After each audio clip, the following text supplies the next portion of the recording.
It's time to tee it up and kick it off. It's time for the Sports Zone Radio Game of the Week. Presented by Hatch Toyota.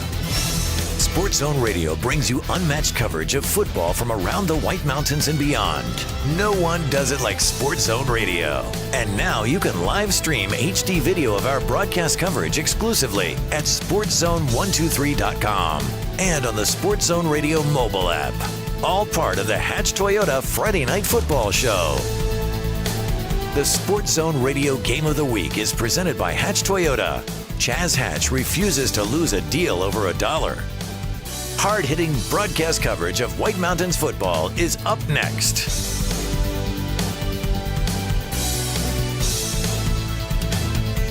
Now, let's take you out to the field and join our broadcast team for tonight's Sports Zone Radio Game of the Week.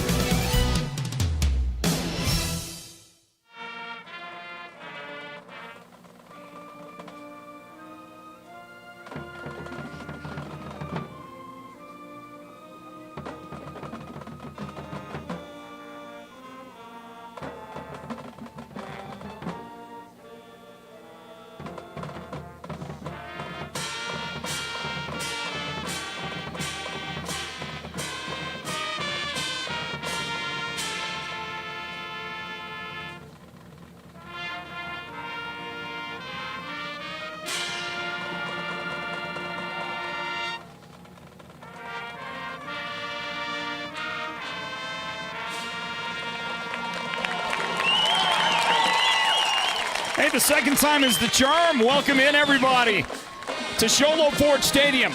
And this broadcast of the Sports Zone Game of the Week presented by Hatch Toyota. My name is Floyd Simmons. I get to call the action tonight on the renewal of the great rivalry between the Show Low Cougars and the Blue Ridge Yellow Jackets. What a night and a great performance by the Sholo Marching Band on the national anthem, don't you think?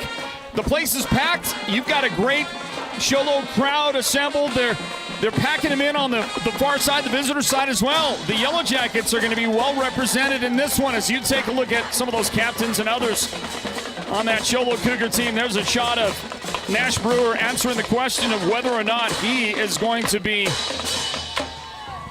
in uniform and playing for the Cougars, or at least making the effort to play for the Cougars tonight.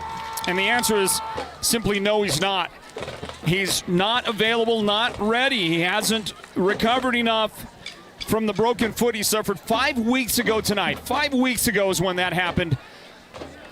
And Nash gave it a try. He got out of the walking boot that you see on him right there. He tried it earlier this week.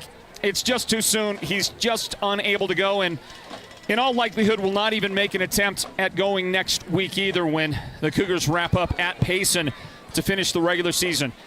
But he's joined by some other stalwarts on that Sholo team out at midfield. You see Chuck Copeland, the referee, set to toss the coin, talking there to Jay Spartan, one of the captains for this Yellow Jacket team. Aiden Olguin is also out there.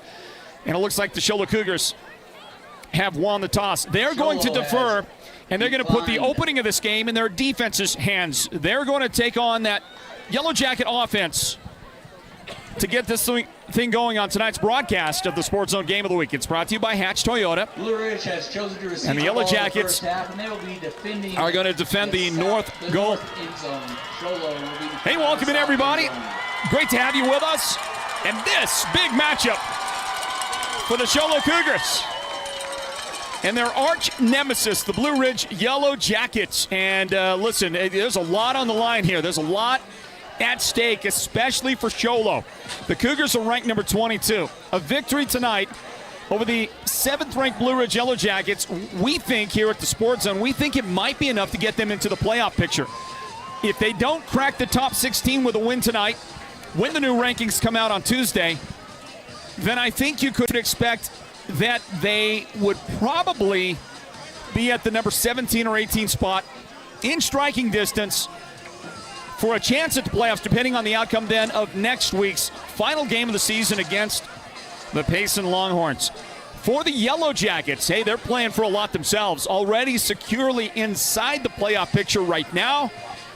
You want to make sure that you finish strong on the season and not get knocked out of the playoffs, which might happen if they lost 2 games in a row to finish the season. They might get completely knocked out of the playoff picture. But right now, at number 7, they are, as you look at the sophomore quarterback, Luke Berlin, he's got a big task in leading that offense tonight. Right now, the Yellow Jackets at number 7 are sitting in position to have a home playoff game to open up the playoffs. The first round would be at Blue Ridge for the Yellow Jackets. If they lose this one tonight, well, you can bet they're going to drop out of the top 8. And if they stay in the top 16, it would come down to next week's game against Payson to make sure that they stay in the playoff hunt. So it's a big game. It's big for everybody. Big for both teams. It's homecoming for the Show Low Cougars, and we are excited to bring you the action here at the Sports Zone. How about we get this thing rolling, everybody? Here's the opening Show Low kick. That one is going to be fielded by David Simmons at about the 12-yard line. And he is quickly smashed. Great coverage to bring him down. And look at the number on the guy that beat everybody down in coverage. Sebastian Jaquez. Jaquez wearing number 72. A guy like that, 72, you're not supposed to be the first guy down in coverage. Can you tell that kid is fired up? Can you tell there's a lot of adrenaline pumping in the arena tonight? And you've got fans on their feet. You've got the band on their feet. And we've got a great atmosphere for tonight's big game as the Yellow Jackets will begin at their own 21-yard line. Luke Berlin, the quarterback. He's a sophomore. He has steadily gained in maturity and wisdom. And with an empty backfield, they're going to run a screen pass over the middle to David Simmons. He's going to get first down yardage, and he is going to get out to the 35-yard line. Gain on the play of 14 yards on David Simmons' first catch and run of the day. Welcome in, everybody. And everybody's got the adrenaline. I got the adrenaline. Like to watch that young guy there. You see the pile up at the end of the play, enough to move the chains on a 14-yard gain. And it'll be first down for the Yellow Jackets. They go slot right formation. Again, empty backfield throw. Left side wide open. And the catch is made. That is Jace Barton, who had to kind of lay out for it. He made the sure catch. He was absolutely wide open. Had he caught that in stride, you weren't going to catch him. There was nobody back, no safety help over the top. This is what the Yellow Jackets need to do, by the way. There are a lot of guys getting open. Luke Berlin, a young quarterback, his default has been to throw at David Simmons a lot. He targets him a lot. So David draws double coverage, a lot of times triple coverage, makes it tough. Hard to thread the needle in on that coverage. And so Simmons, who still does lead the team in receiving, he draws a crowd a lot. That was a great look off the other direction and a fine pass and a big gain. Jace Barton will now get a chance to run it for the first time on first down after the big gain. Let me tally the yardage for you. That was 24 yards on that pass play to Jace Barton on the play before for second consecutive first down on 2 plays run early on by the Yellow Jackets offense. And now Barton will run for give him 5 yards. Second and a long 5 coming up on the first running play from scrimmage tonight for the Jackets.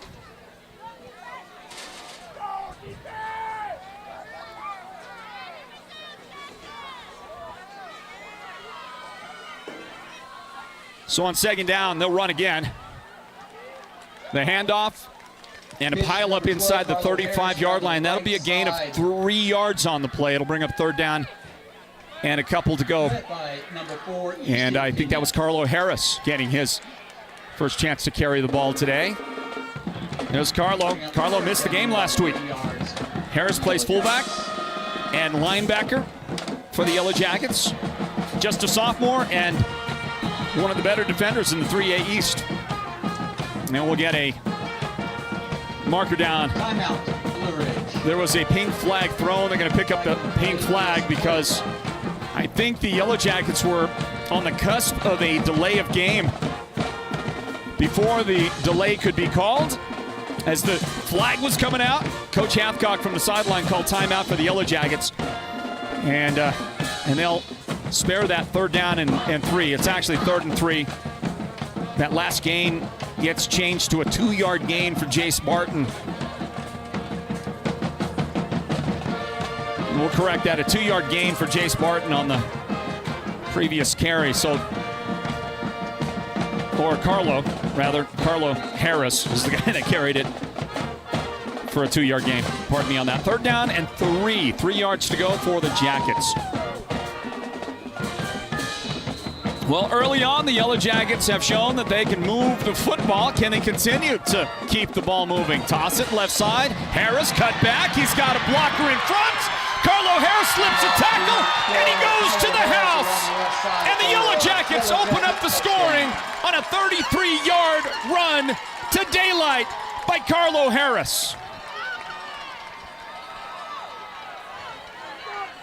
Harris, a sophomore. He got a great block through the middle from Jace Barton. Of course, the offensive line led the way and opened it up. Set for the PAT is going to be. And just like that, it is 6-0 in a hurry. The Jackets taking 2 minutes and 34 seconds to get the first points of the game. And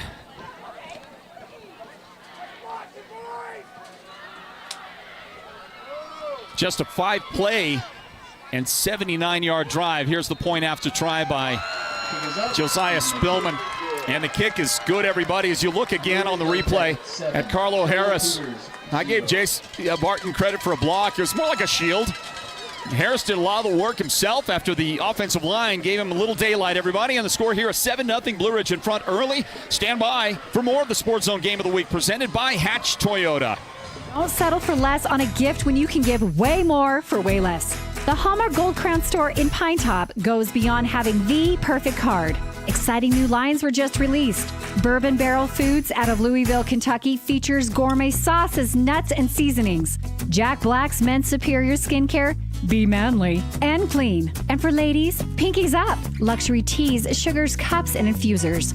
Open Monday through Saturday, the Hallmark is where smiles are made together. Not only does Perkins Cinders dominate site excavation, driveway building, and underground utility installation, they operate cinder pits and mines where they are literally crushing materials year-round. Don't just finish a construction job, crush it. Perkins Cinders, helping you get a load of this.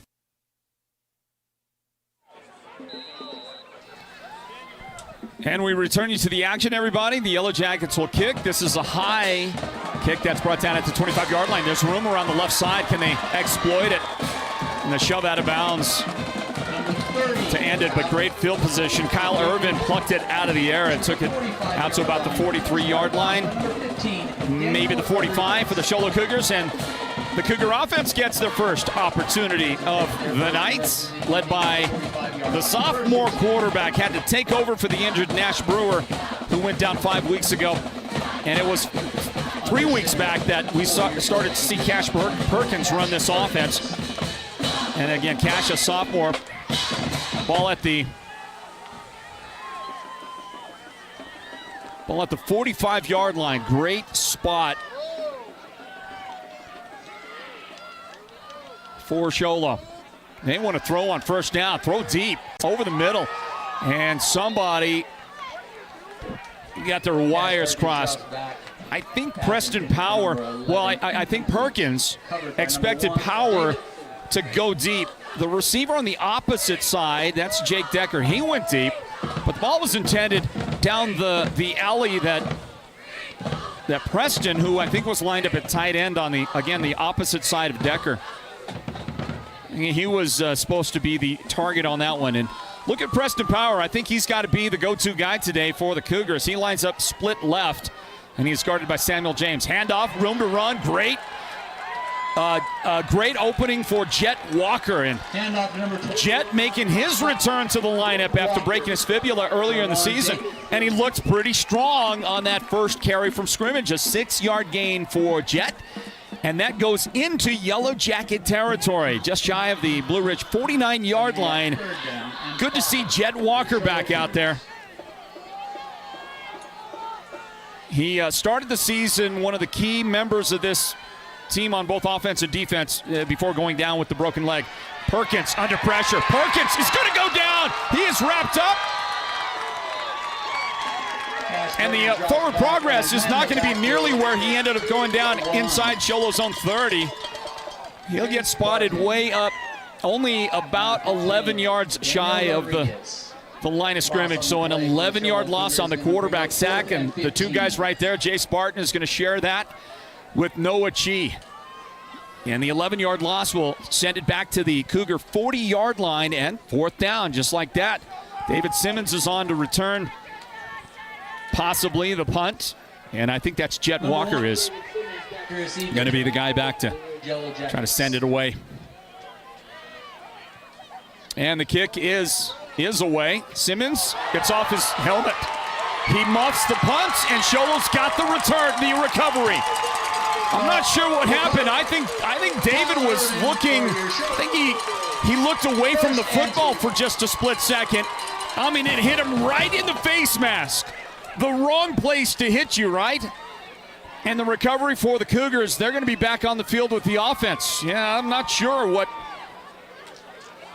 happened. David, I think, was just he took his eyes off a split second early to try and see where the lane was to run with the football. And that'll end up costing him 7:47. Well, hold on a minute. Hold on a minute. A false start. Flag was down. Why did they let them run the play out? I'm curious about that. Chuck Copeland, the referee, is going to come over and have a discussion with the coaching staff for the Cougars. Head coach Carlo Hernandez. Normally, if there's a false start, you stop the play before it can develop. Still back to receive is number So, 1, David Simmons. You might be able to understand the question if I understand the question.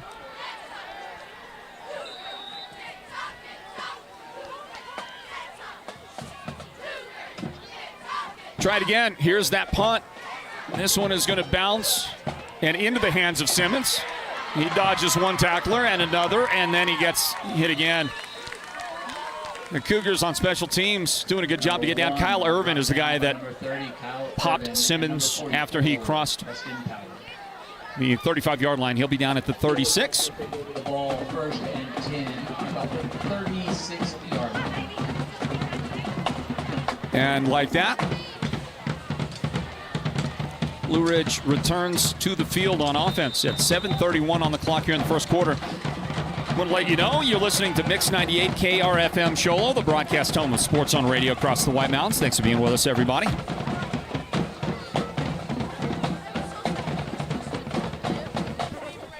I want to say thank you to Richard Bilby for the fine hamburgers that they provided us before the game. Trenton Tricky in motion. Here's Carlo Harris with the carry, and he's going to battle and scrap and fight his way to the 40-yard line. 4-yard gain on the play for Harris. Second down and 6 is on the way.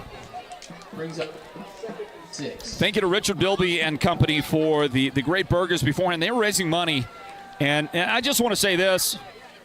Special note of concern, and tell you that I want to tell Brian Maxwell, for whom the funds were being raised with the money, that money collected with the hamburgers being cooked. Brian Maxwell, guy who for a long time was coaching here at Sholo with his brother, with others, with Randy Reisdorf for years. As you watch quarterback sack, Luke Berlin's going to go down.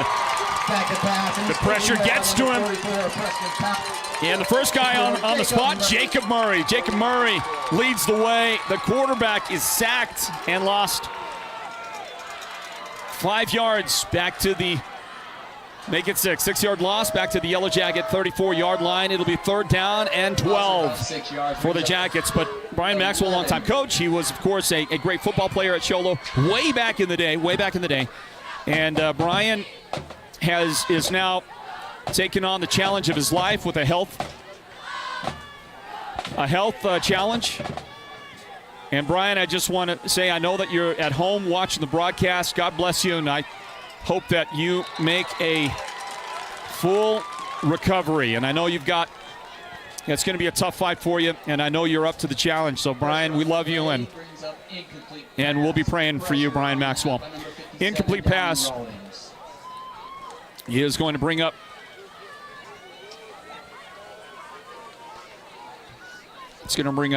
fourth down and 12. 11 for the Yellow Jackets. Back to receive number 11, Jake Decker.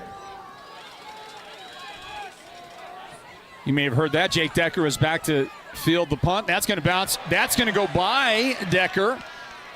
If the Yellow Jackets get on it, if it touched them, no, it didn't touch Jake. But that was close. The kick goes it just hit something. It's like when you're golfing and you hit a rock, on your drive, and instead of your usual 252-yard drive, for me it'd be more like 325. But I'm talking about you, of course, out there. You hit a rock and you end up with a 300-yarder. Writing home about that. That's what it did. It just took off. And the field here, a long season. It is. At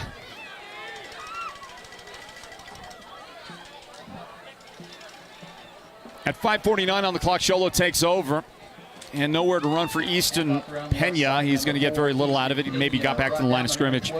That ball took off on Jake on that punt, and he was fortunate. It didn't hit him. That would have been a live ball, and that might have been Yellow Jackets' ball eventually. Hunter Krause, you see him there getting in on the action. Carlo Harris helping on the tackle as well. It ends up being a 2-yard gain, that last play. Ball out to the 23-yard line. A little scissors action for the Cougars in the backfield. And they're going to get some out of it before the Yellow Jacket defense converges once again. Around the left side for a short gain. They're going to keep this one modest. It was Hunter Krause 6 yards. getting involved. 13. That's Colby Maxwell. Colby, one of the all-timers here at Sholo. A 1-yard gain on the previous play. And 3rd down and 7 for the Cougars. 2-man backfield for Cash Perkins, and he'll throw. Looking left. Now he'll step up, climb the pocket, run for daylight. And look at him battle. Look at him fight. He's going to take a pop or two on that. He'll be short of the first down. And that'll be decision time for the Cougars on 4th and 2. 5-yard gain for Perkins. See the umpire, Chance Sneed, getting mixed up in all of that action. That's the position if you're going to be a referee. That's the one I'm just going to tell you right off the bat. I'm saying no thanks. You want me to be the umpire? No, I'll do any of those other positions on the field if I had to officiate. And by the way, you don't want me officiating, okay? With my old man eyes. They're going to go for it, by the way, on this 4th and 2. And look at the push up front. The Jackets got there initially on Jet Walker. There was contact right at the line of scrimmage, maybe even in the backfield. But Walker, with help up front from that offensive line, pushed the pack forward, and a 4-yard gain on the play to move the chains. And how about the gutsy call in your own territory early on 4th and 2, the conversion for the Cougars. And they have moved the chains. So the ball is now out to the 33-yard line. Handoff. They're going to try the left side. The cutback. There was a little bit of a lane. The Jackets, who have normally been very difficult to run on. Well, Walker making his reemergence into the lineup for the Cougars. Walker doing a good job. 4-yard gain on the play for Jet. And that'll bring up the 6th play of the possession. 2nd possession of the day for the Cougars. They punted the first time. And they're going to run a little option up the middle. Take the handoff. And Perkins, the quarterback, keeps straight ahead. And he gets knocked down short of the first down. Let's give him 3 yards to gain on the play. It'll be 3rd down and 3. For the Cougars. See Trenton Trickey right there, sophomore safety, helping to ensure that thing didn't go any further. Trenton is an absolute missile. He is a guy on that defense that he is an X factor for sure, a difference maker. Gonna run it, try the right side. Carlo Harris is there. Trevor Byers comes in from his defensive back spot to help out on the play as well. And he gives some more credit. That'll be short of the first down. After we're going to make it a 2-yard gain. Also there on the play was Jose Bastillos. Look at this, 4th down and a long one, maybe 3.5 feet. Something like that to go for the Cougars. Hey, you went for it before on 4th down. Why not go again, right? So they're going to go from their own 42-yard line. And movement. And timeout. Sholo, sensing the enormity of the moment, grabs a timeout. We're going to grab a 30-second timeout, everybody. And we'll be back with 1:47 on the clock here in the first quarter. Stand by at 7-0 Blue Ridge and the Sports Zone Game of the Week presented by Hatch Toyota.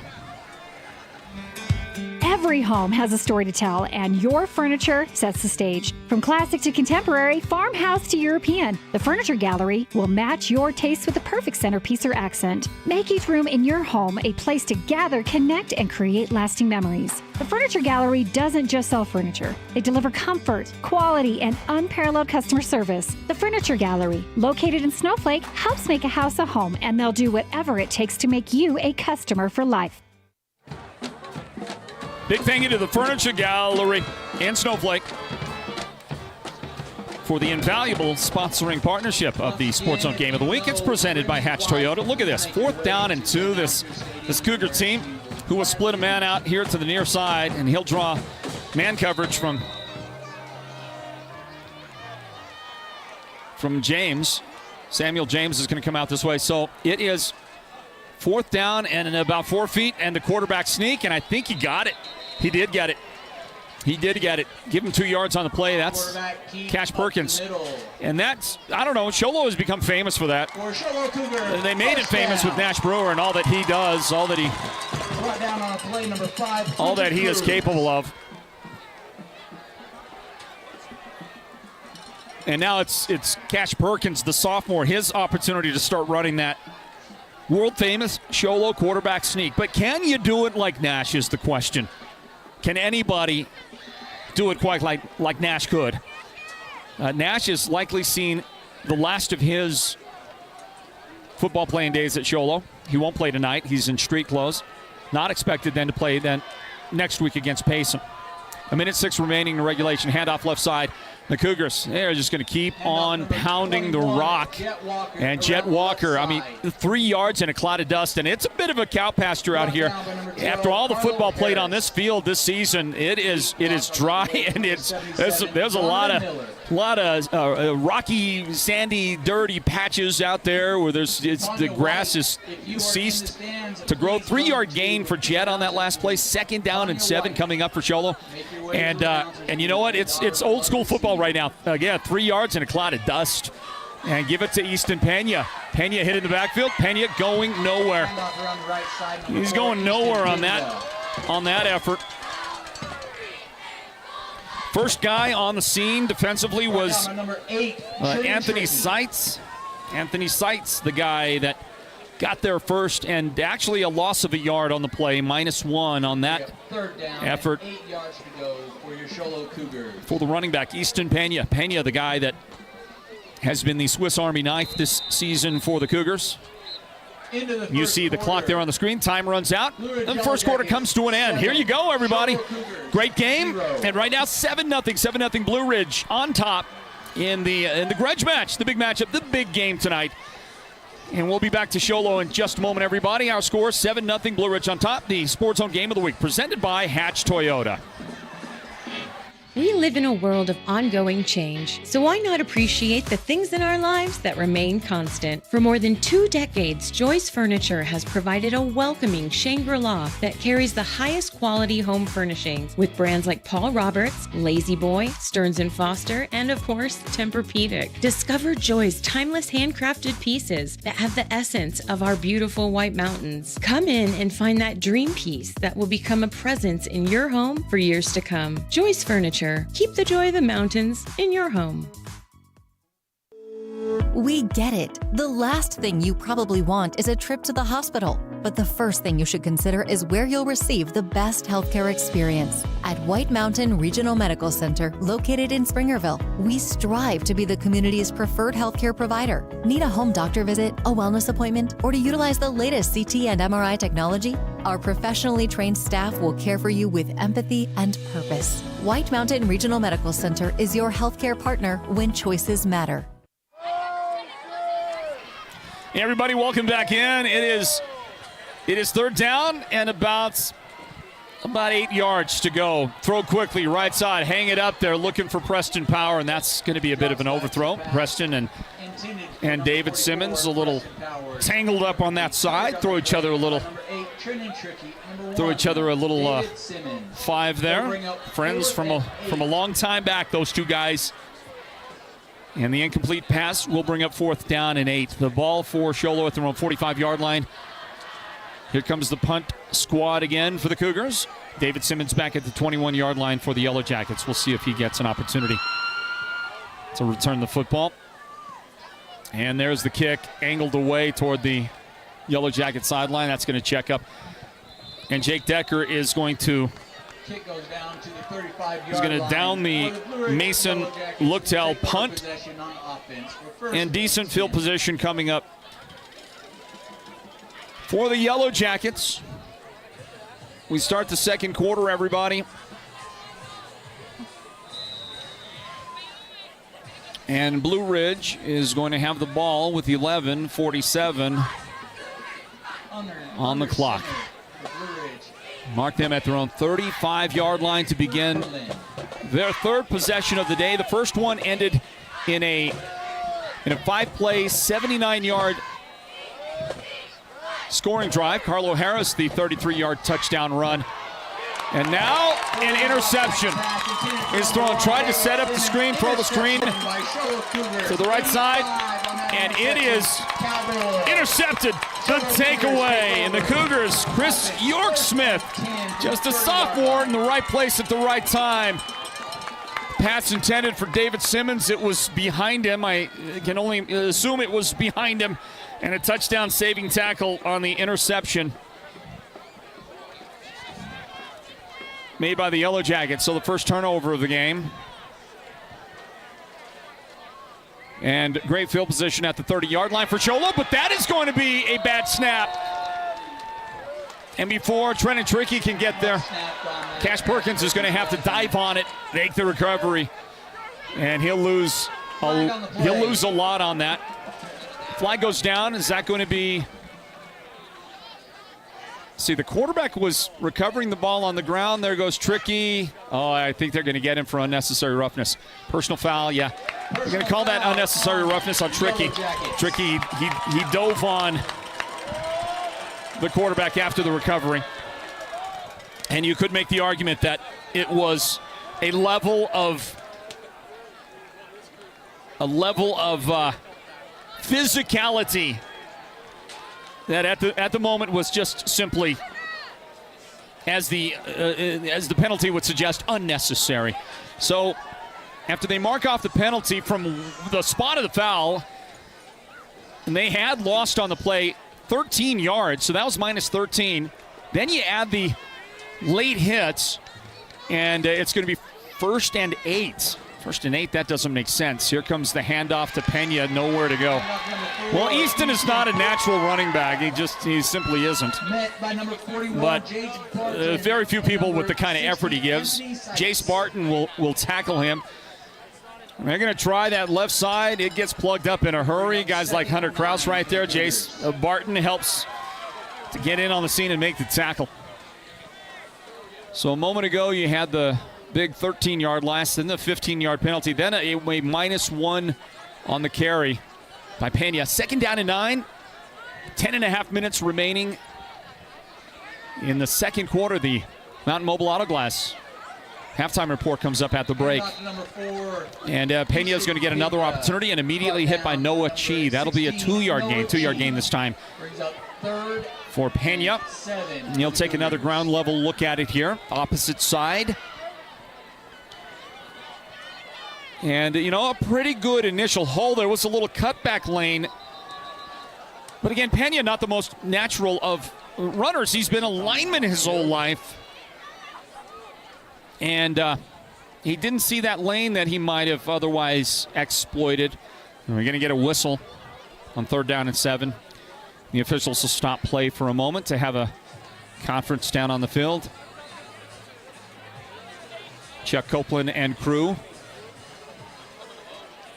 Adrian Perkins, one of those guys. He's the linesman. The head linesman is Father Time himself, Greg Chavez Sr. Not sure what went on, but it's 4th down.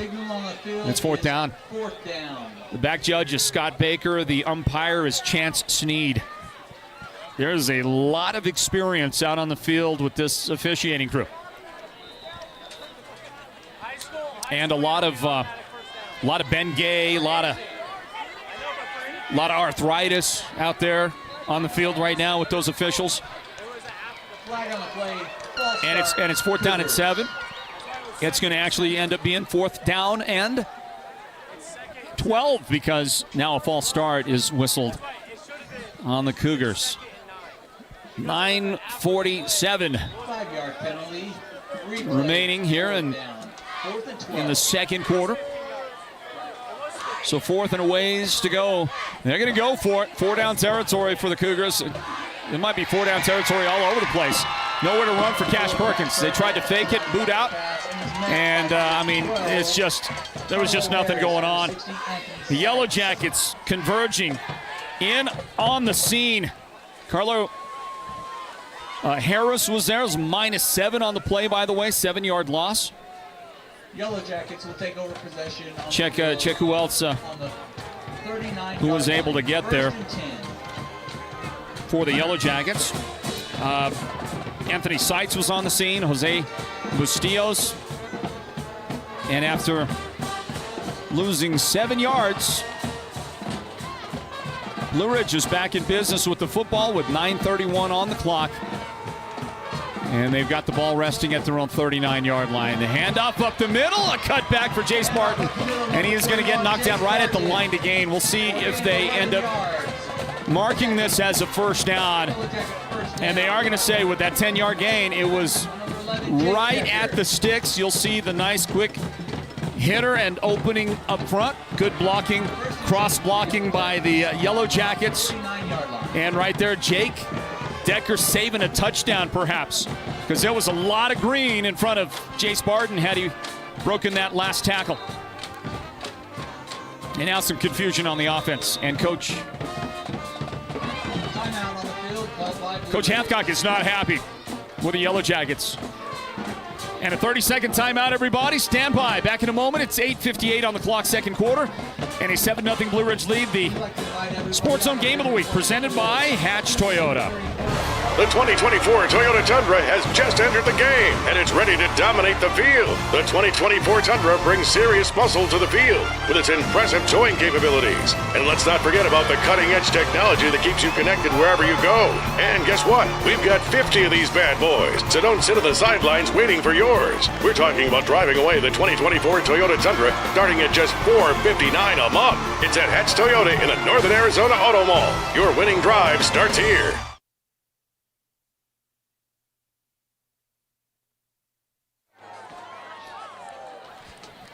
Well, hey, everybody, we welcome you back onto the field. You take a look there at Jace Barton wearing number 41 for the Blue Ridge Yellow Jackets. And this is going to be the last season anybody will ever wear that number. Frank Gerardi, the longtime coach and the great football player back in the day, back in the mid-90s for the Yellow Jackets.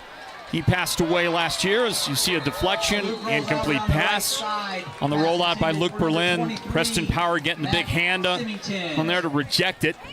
It'll bring up 2nd down and 10 for the Yellow Jackets on the 49-yard line. But that number 41, worn this year by Jace Barton, he'll be the last player ever to wear it, and he's wearing it this season as a tribute to Frank Gerardi.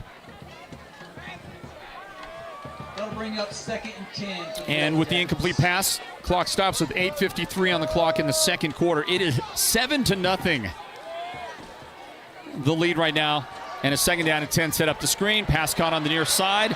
The Yellow Jackets have a lot of blocking in front. And what a play by Jake Decker. Jake with all the big bodies trying to block him out in front for the Yellow Jackets. And Jake somehow made a little seam for himself and blew the play up. It's a 16-yard gain on the play for Logan Robeson. But that should have gone for a bunch more. Look at all the blocking. Look at the convoy. The wall of protection in front of Robeson, and Jake said, I'm just going to go low, and you can't block me, and he ends up blowing up the play. Good job to save a much bigger play by Jake Decker. Here's the handoff to Jace Barton. He ain't happy about something, as that offensive line, who had all the opportunity on the previous play, now kind of just fell apart, and the front four for the Cougars were able to get some great penetration, and a tackle for loss, a yard loss on the play, 2nd down and 11 after the Barton carry. We've got under 8 minutes now remaining here in the first half. Under center, Luke Berlin. He hands off, and Carlo Harris gets 5 yards on the play. Harris just shy of the Cougar 30-yard line. It'll bring up 3rd down now. 3rd down on the way. A 7-0 lead for the Yellow Jackets. Blue Ridge first possession of the game. They moved the ball handily down the field, a 79-yard drive. They had gains on that drive of 14 and 24 yards. The touchdown was 33 yards, but since then the Sholo defense has stiffened up. And the longest play from scrimmage yielded by Sholo since then was that 10-yard run by Jace Barton to open this possession. And this one's going almost nowhere. Easton Pena shot the gap, wrapped up. Jace Barton got some help from his teammates, and Jace held to a 1-yard gain on the play. It brings up 4th and 4. 4th down coming up, and you see it right there. Cougars selling out on the run, and the linebacker, Easton Pena, he found the seam he needed. Great job by the defensive line. Their job really is to occupy those blockers and give the linebackers a chance to run the field. Pena, great job. 4th down and 4. Berlin looks to the sideline to get the signal from Coach Hathcock. Jackets have 1 timeout remaining in the first half. Throw the ball on the skinny post, and it's just off the fingertips of Caleb Mink. Mink, the intended receiver. And that pass was going to be tough. No matter how you slice it, that was going to be a tough one to haul in. And the incomplete pass will mean a turnover on downs.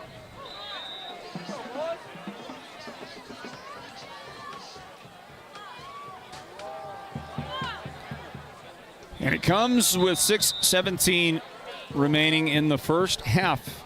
The Cougars have the ball back there, sitting at their own 30-yard line. Sholo is ranked number 22 in the 3A. The Cougars, in the past 2 weeks, have scaled the rankings a bit. 2 weeks ago, they were ranked number 29. Everybody on the offensive line moved but the center. So there is a false start, moving back 5 yards. False start on the Cougars. 2 weeks ago, the Cougars went into the game versus, was that Fountain Hills? I believe it was. Yeah, Fountain Hills. Sholo was ranked number 29. Fountain Hills was number 30. Cougars beat Fountain Hills and jumped to number 26. And then last week at 26, they played Monument Valley. Narrowly escaped Kayenta with a victory, but that win did vault them to the number 22 spot this week. And a win over the Yellow Jackets today would be immeasurable in importance. I think it might get them into the playoff hunt, into the playoff picture, Timeout on the field, into the top 16, perhaps. And by the way, Sholo spending one of their 2 remaining timeouts. So we'll take a timeout as well, everybody. 30-second break here as we keep it going here in the first half. Sholo's got the football when we return, down 7. This is the Sports Zone Game of the Week, presented by Hatch Toyota. Elevate your car. The 2024 Toyota Tundra has just entered the game, and it's ready to dominate the field. The 2024 Tundra brings serious muscle to the field with its impressive towing capabilities. And let's not forget about the cutting-edge technology that keeps you connected wherever you go. And guess what? We've got 50 of these bad boys, so don't sit on the sidelines waiting for yours. We're talking about driving away the 2024 Toyota Tundra starting at just $459 a month. It's at Hatch Toyota in the Northern Arizona Auto Mall. Your winning drive starts here. Back to the action, everybody. Thanks for joining us for our live coverage of the Sports Zone Game of the Week presented by Hatch Toyota. Here in the first half, a 7-0 lead for the Blue Ridge Yellow Jackets. The Sholo offense has the football. It'll be 1st and 14 after they marked off the 5-yard penalty a moment ago. 1st and 14. We welcome you in to the site of our game tonight. Sholo Ford Stadium on the campus of Sholo High School. Handoff up the middle it goes. That looked a lot like Easton Pena. It was Easton on the carry, and Jose Bastillos, who's been getting his name called a lot today, and he makes another play. The junior interior lineman, 5'9", 217 on the roster, and Jose able to hold him to just a 1-yard gain on the play.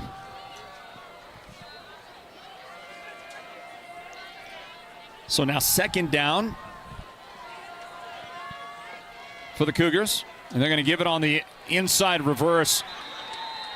And it's Dane Rusma carrying the ball for the first time, and he gets taken right off his feet. Was that Noah Chi that made the play? Maybe Jay Spartan, one of the two guys, those linebackers serving up that tackle.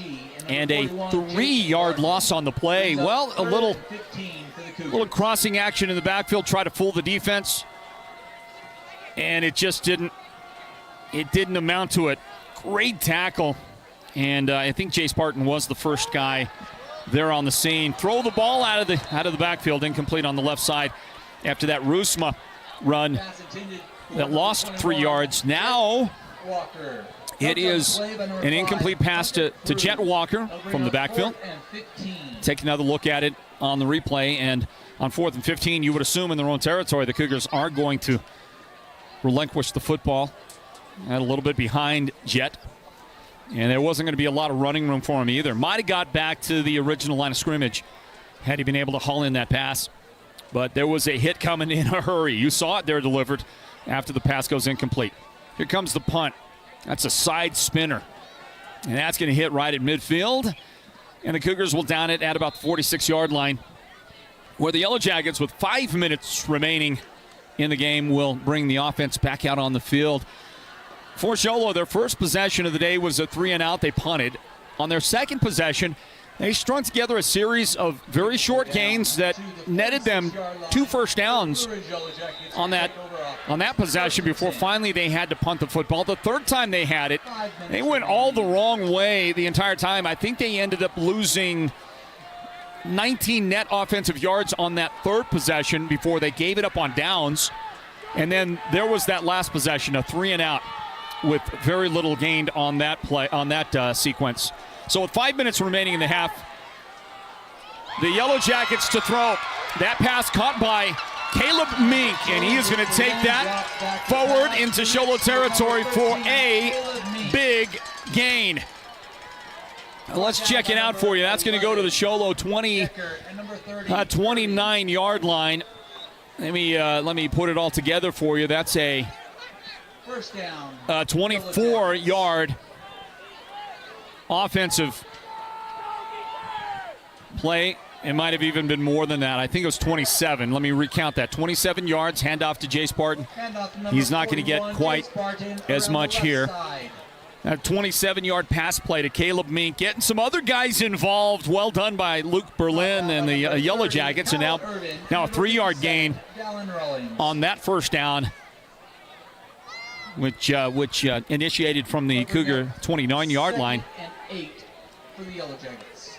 It'll be a 2nd down now for Blue Ridge. 2nd down play coming up. Tight formation under center. Berlin, the quarterback. He's got a single setback now. The motion from the left wing. Give it to the fullback, and He is going to get stopped well shy of the first down. Harris had just a brief window open up for him, and then it closed down pretty quick after that. 3rd down and 4 on the way after a gain of 4.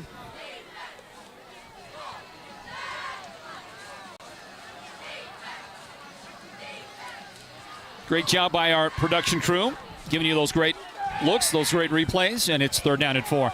Motion man, that's Simmons. Harris up the middle. Harris has got the first down, and he is dragged back the other direction. He got the forward progress, and he got the yards necessary. 5-yard pickup on the play for Harris before the defenders stood him up and said, you know what, we're going to send you back to Blue Ridge. And they tried to take him back to Lakeside on that play. A number of those, Jet Walker was in on the play. Easton Pena helping to drive him back. Hey, we'll take you back to Lakeside, I think is what I heard somebody say. Ball at the 18-yard line. First down. Toss it. Harris. And he is able to escape the first guy that got his mitts on him. The first defender that got there and got hands on him, you know, is that a 52? I doubt it's a 52 because I don't see one on the roster. You'll see as he tried to get to the outside. A 3-yard gain, by the way. Maybe I was looking at more of a 62 for the Jackson Judd. Hands on him first. Connor Wood finished it off. And it's now second down and 8. Berlin throwing. And it's incomplete, looking for Simmons. He had double coverage. Jake Decker was there, helping to break it up. It's a pretty good looking pass, but the coverage was tight for the Cougars. 3rd down and 8. Straight ahead. I'm not sure that the move fooled the coverage, man. Fooled Decker at all. Stayed with them the whole way. 3rd down and 8 now. The Yellow Jackets have the ball at the 16-yard line of Sholo. 7-0 the lead for Blue Ridge. Throw over the middle. Pass is in. And then out of the hands of Trenton Trickey. That wasn't Trenton Trickey. Sorry about that. It was Logan Robeson. It's a beautiful pass. You couldn't dial it up any better. Berlin threw a picture-perfect pass to a wide-open Robeson, and I think that Logan was just, the problem was he was too wide open. I mean, that's the problem, and that can be at times the problem. So incomplete passes back-to-back. Yellow Jackets are not going to try to kick. They've certainly got a guy with the distance from here, and they're going to go for it on 4th down. Berlin rolls left, throws to the sideline. Pass is caught. Inbounds for the first down. Great pass. Great job. Tiptoeing the sideline by David Simmons. And he is going to get the ball to the 5. And an 11-yard pass completion. Enough for the first down. And you'll take a look at it coming right into your living room. A beautiful job. Good job by Berlin patiently on the rollout. And Simmons getting the foot in. And a good look. You can see it there. The foot was squarely in. So a first down for the Yellow Jackets at the 5-yard line. Under center, the quarterback. He's going to hand it off. Jace Barton is going to get met at the line and then go about a yard beyond the line of scrimmage when there were a bunch of those Cougars right in the middle. Another chance to look at that pass play to Simmons. Pretty ball there thrown by Berlin, and you got the catch, the control, and the foot down to set up what was that 1st and goal at the 5. Now it's 2nd and goal at the 4-yard line. For Blue Ridge, trying to tack on to a 1-touchdown lead here in the first half. Blue Ridge defensively, well, they've done a great job here in the game today. Haven't yielded much, and that's kind of been the strength of this team. With the Yellow Jackets, with 1:14 remaining in the first half, calling the 3rd and final first half timeout. We're going to stay right here, everybody. A 7-0 lead for the Yellow Jackets.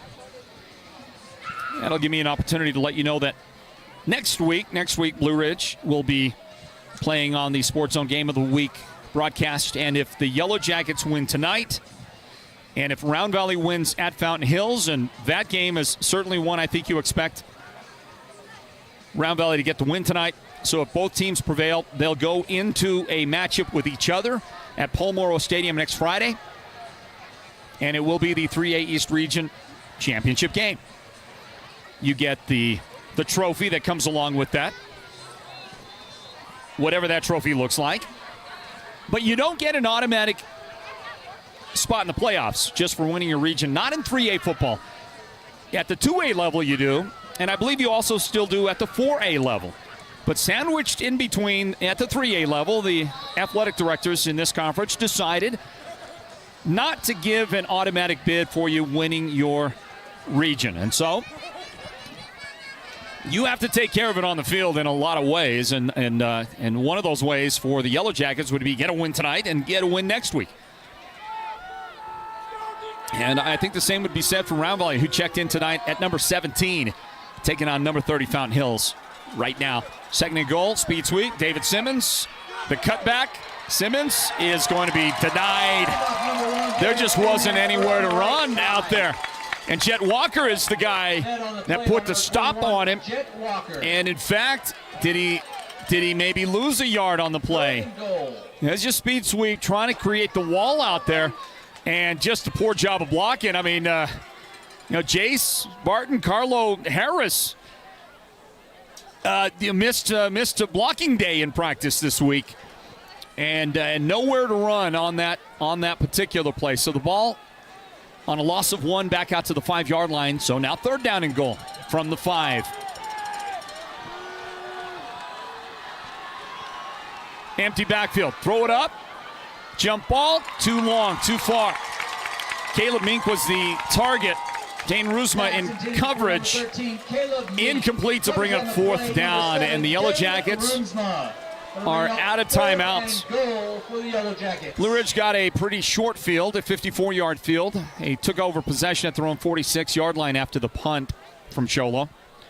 And the Yellow Jackets, with 23 seconds left here, the incomplete pass stopped the clock, will try a field goal.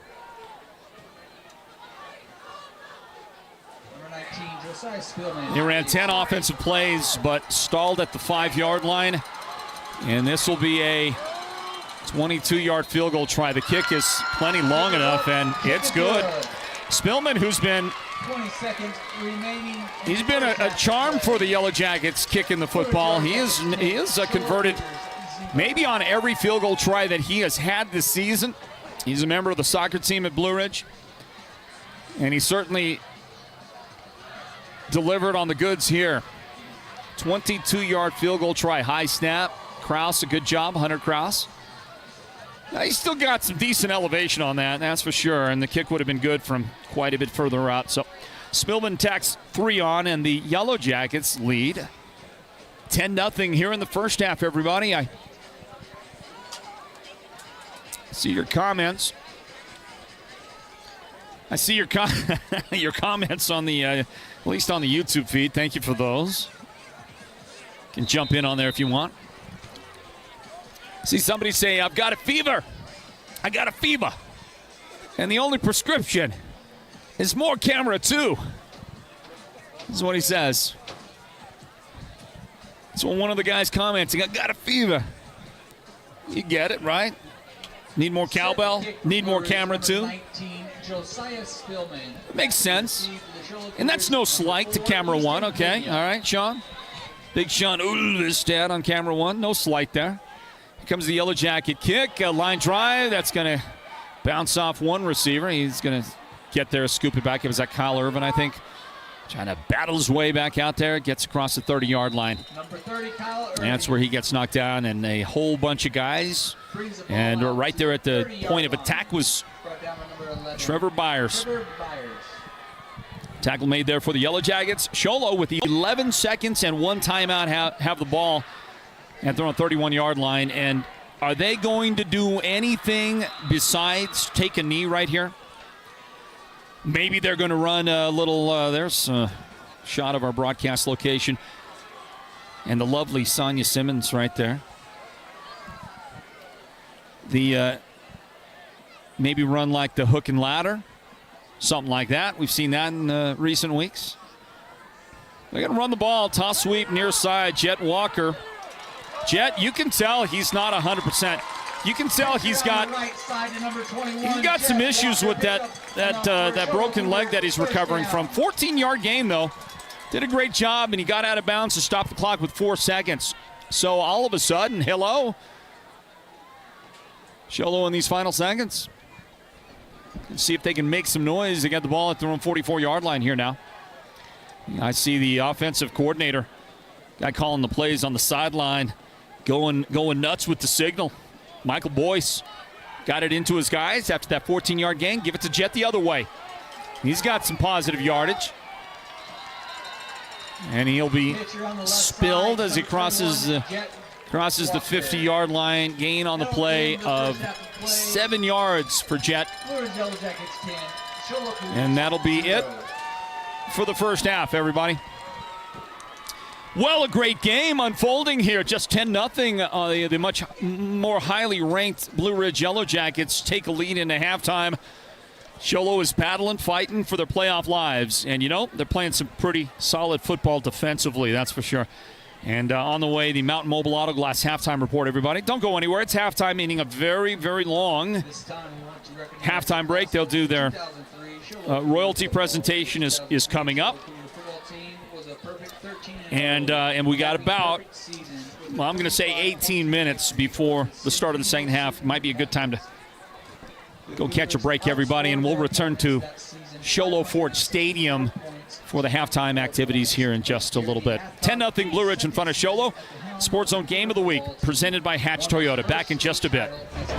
The 2024 Toyota Tundra has just entered the game, and it's ready to dominate the field. The 2024 Tundra brings serious muscle to the field with its impressive towing capabilities. And let's not forget about the cutting-edge technology that keeps you connected wherever you go. And guess what? We've got 50 of these bad boys, so don't sit on the sidelines waiting for yours. We're talking about driving away the 2024 Toyota Tundra starting at just $459 a month. It's at Hatch Toyota in the Northern Arizona Auto Mall. Your winning drive starts here.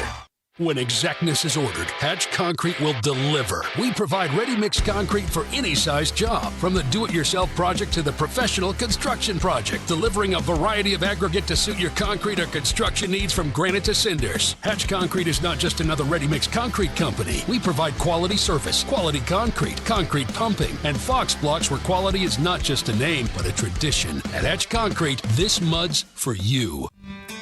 Every home has a story to tell, and your furniture sets the stage. From classic to contemporary, farmhouse to European, the Furniture Gallery will match your taste with the perfect centerpiece or accent. Make each room in your home a place to gather, connect, and create lasting memories. The Furniture Gallery doesn't just sell furniture. They deliver comfort, quality, and unparalleled customer service. The Furniture Gallery, located in Snowflake, helps make a house a home, and they'll do whatever it takes to make you a customer for life.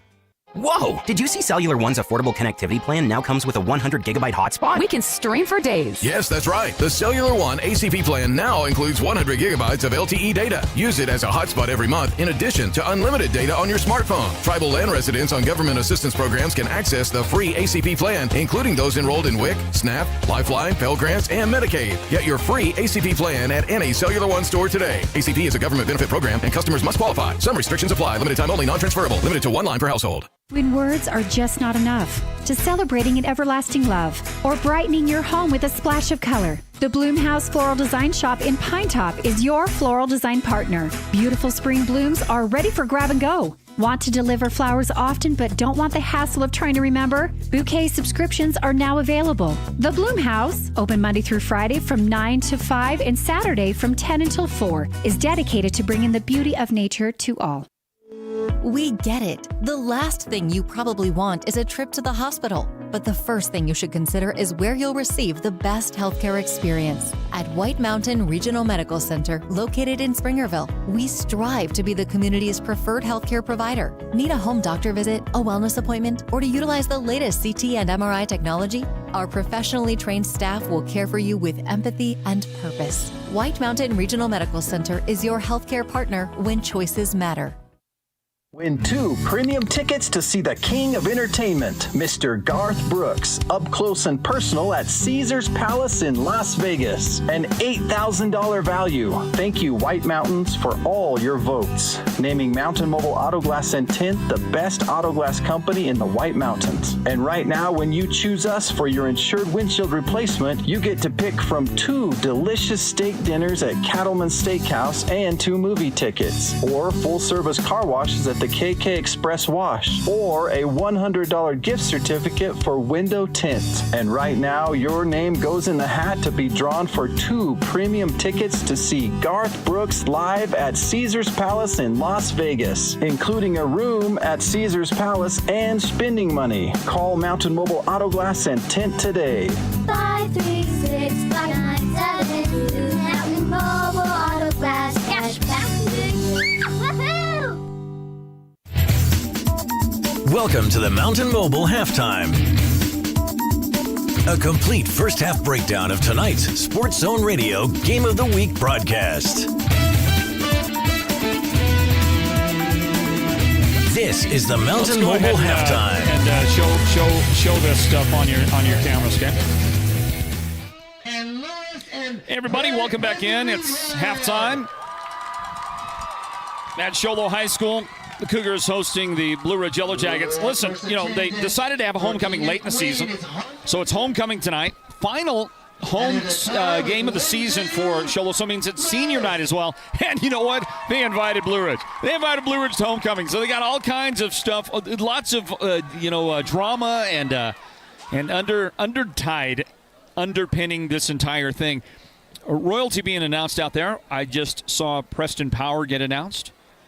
Looks like one of those linemen. Is that Jacob Murray, I think, is also out there, is one of the members of Royalty. And then very soon we'll get the announcement of the king, who looks like, I think it's Nash Brewer is the guy that is going to be crowned king.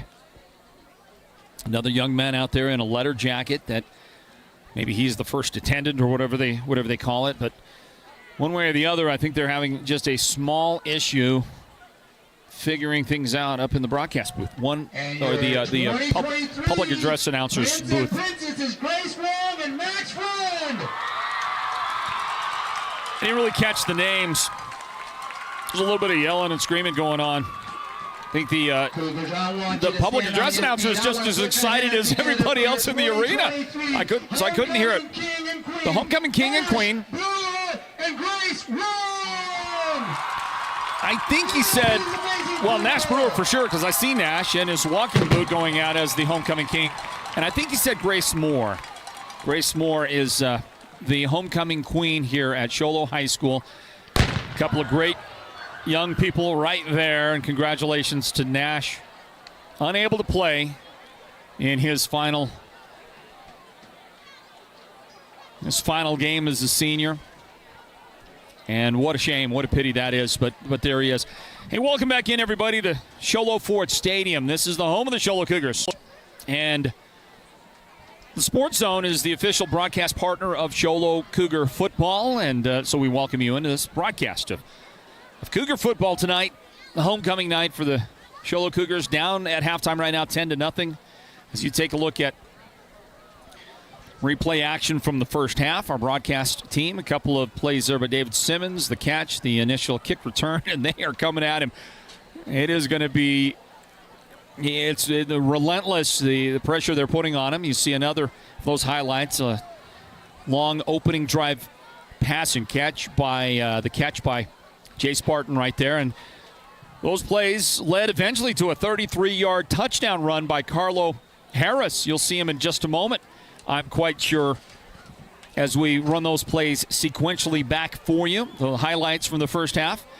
The only touchdown scored in the game has been that Carlo Harris 33-yard touchdown run, and I think you're about to see it now. There it is. He gets some nice blocking. Nope, it's the following play. It's eventually going to happen. It is eventually going to be shot. I think it's this next play. The ball should be marked at about the 33-yard line. And there it is. Carlo Harris got a nice block at the line, and he did the rest. Broke a tackle to get his first score of the game. the only touchdown of the game, point after added by Josiah Spillman, who then later kicked a 22-yard field goal to make it 10-0. One turnover in the game, that one committed by the Yellow Jackets, an interception. That right there, you're looking at the replay of a muffed punt by David Simmons, but a false start brought that back, so it didn't actually count. In that first half, again, not a lot of scoring. Opening drive of the game for the Yellow Jackets, a 5-play, 79-yard drive. They moved the ball with ease, 2 minutes and 34 seconds. It was all it took them to advance it down the field, and Carlo Harris, the 33-yard touchdown run with point after. 7-0 Blue Ridge. That came with 9:26 on the clock in the first quarter. And then these two teams just traded the ball back and forth. The Cougars punted the ball the first 2 times they had it. Then they went for it the next time and gave it up on downs. And then finally, Sholo went 3 and out, punting the football on their second to final possession of the half. The Yellow Jackets on their final possession, they got the ball with 5 minutes left in the second quarter. They got it at the 46-yard line, and then after running 10 offensive plays, stalled at the 5-yard line, and a 22-yard field goal was attempted and converted by Spillman to make it 10-0. The Cougars got the ball back one more time, ran 2 Jet Walker runs from scrimmage for 21 yards to end the half. And let me also say this. Those last 2 offensive plays for the Cougars, 21 yards. Believe this or don't, but before those 2 Jet Walker runs with the final seconds of the first half, Sholo had net -1 yards of offense for the entire half until Jet Walker's 14-yard gain, then 7-yard gain to finish the half. Can you believe that? The Yellow Jackets defense has been stout this entire season. That's the strength of the team, and they play great run defense. The Cougars, they had moments in that first half, but they never were able to reel off anything very big on any of their runs from scrimmage. Before Jet Walker's 14-yard gain right there at the end, the longest run from scrimmage was 6 yards. But you add up all a couple of quarterback sacks and some tackles for loss, and going into that final possession with just seconds left, Sholo had -1 yard of offense. They end up with 20 yards, 20 net yards of offense in the first half. A testament to how good the Blue Ridge defense has been all season long, and they've been getting better and better as the season has progressed. And then after last week, not playing with Carlo Harris at an inside linebacker spot, he's their best linebacker in a group of good, solid linebackers. I mean, they're solid. Carlo Harris, Jay Spartan, those 2 guys on the inside, and then the outside backers include Noah Chi for the Yellow Jackets, and the other linebacker, excuse me, Barton is an outside linebacker. The other inside linebacker is Hunter Kraus. That group of 4, I mean, they're as good as you get in the 3A East. I think it's the best group of backers in the East, and they challenge anybody in the state, I think, as a group. Meanwhile, folks, let's take a look at, well, we're going to grab a timeout, and then we'll look at stats for you. How does that sound? I'm going to keep you in suspense for a bit longer. And we'll also, as soon as we can, start to give you some scoring updates from other games going on out there. Do stand by, would you? Halftime here at homecoming for Sholo, and the Yellow Jackets have the lead, 10-0, 10-0. And we'll be back with more on the Mountain Mobile Auto Glass halftime report right after this.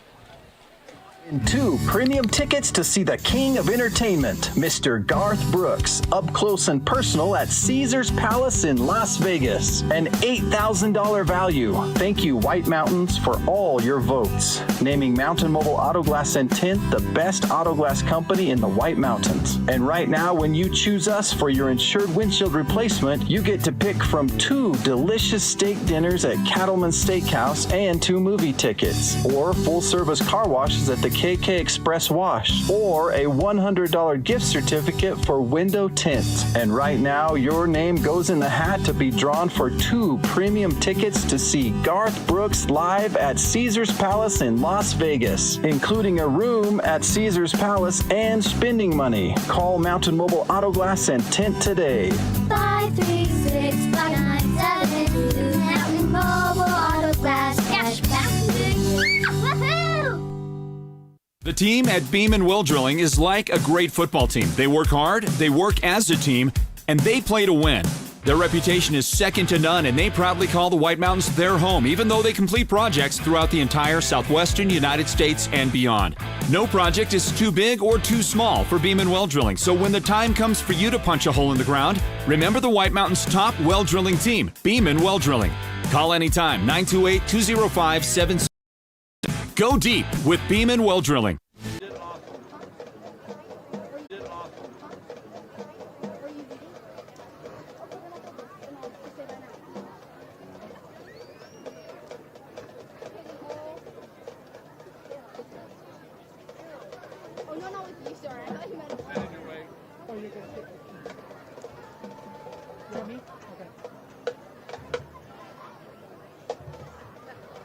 Yeah, you want me? Copy.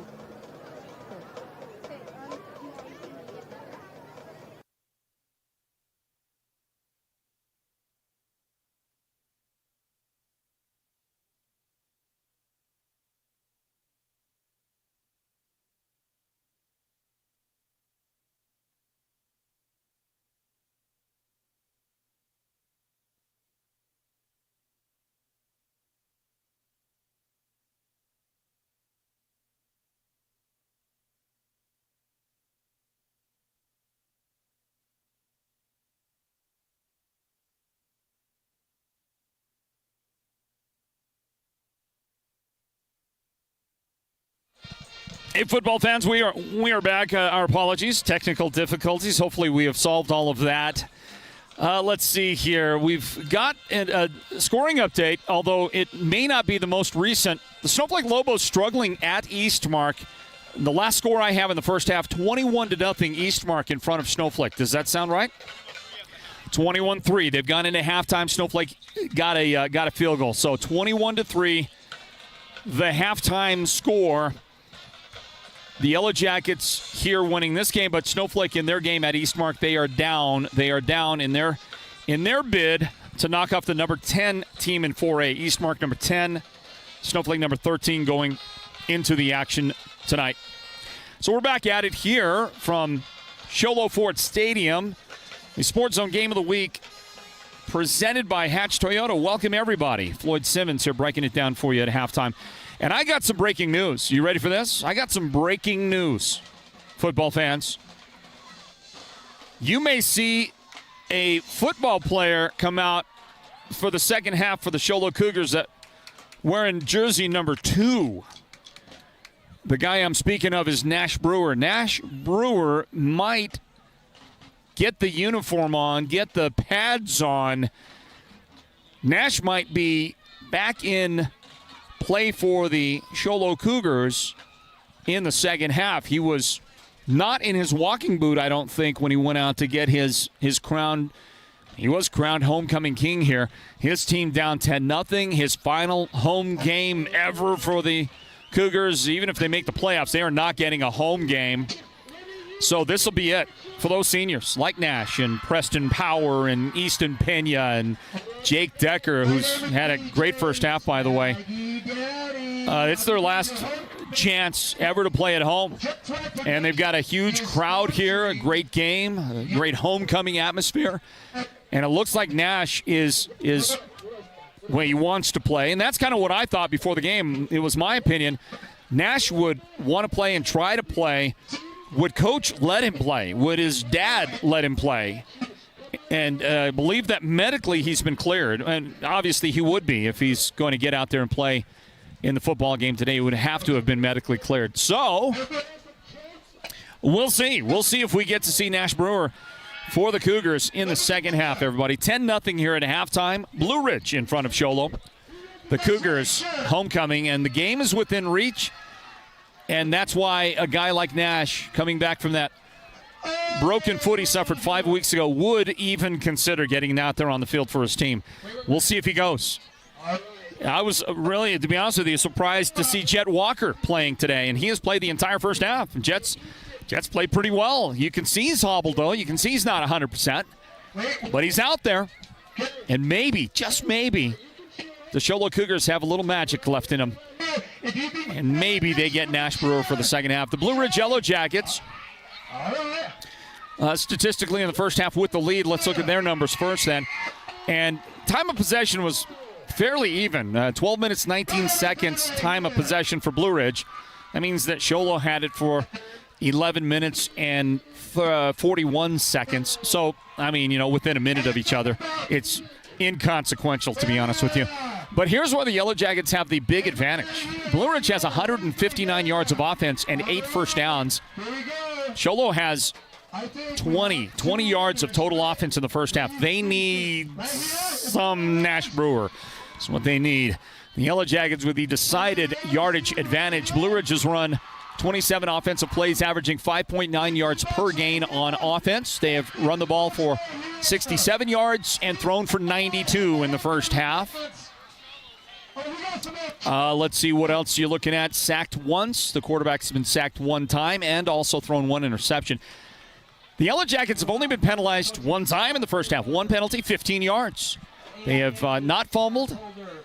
They've thrown that one interception for their only turnover, their one turnover of the first half. The Yellow Jackets have really been great, by the way, at forcing turnovers, at getting takeaways on this season, especially the second half of the season. Not tonight.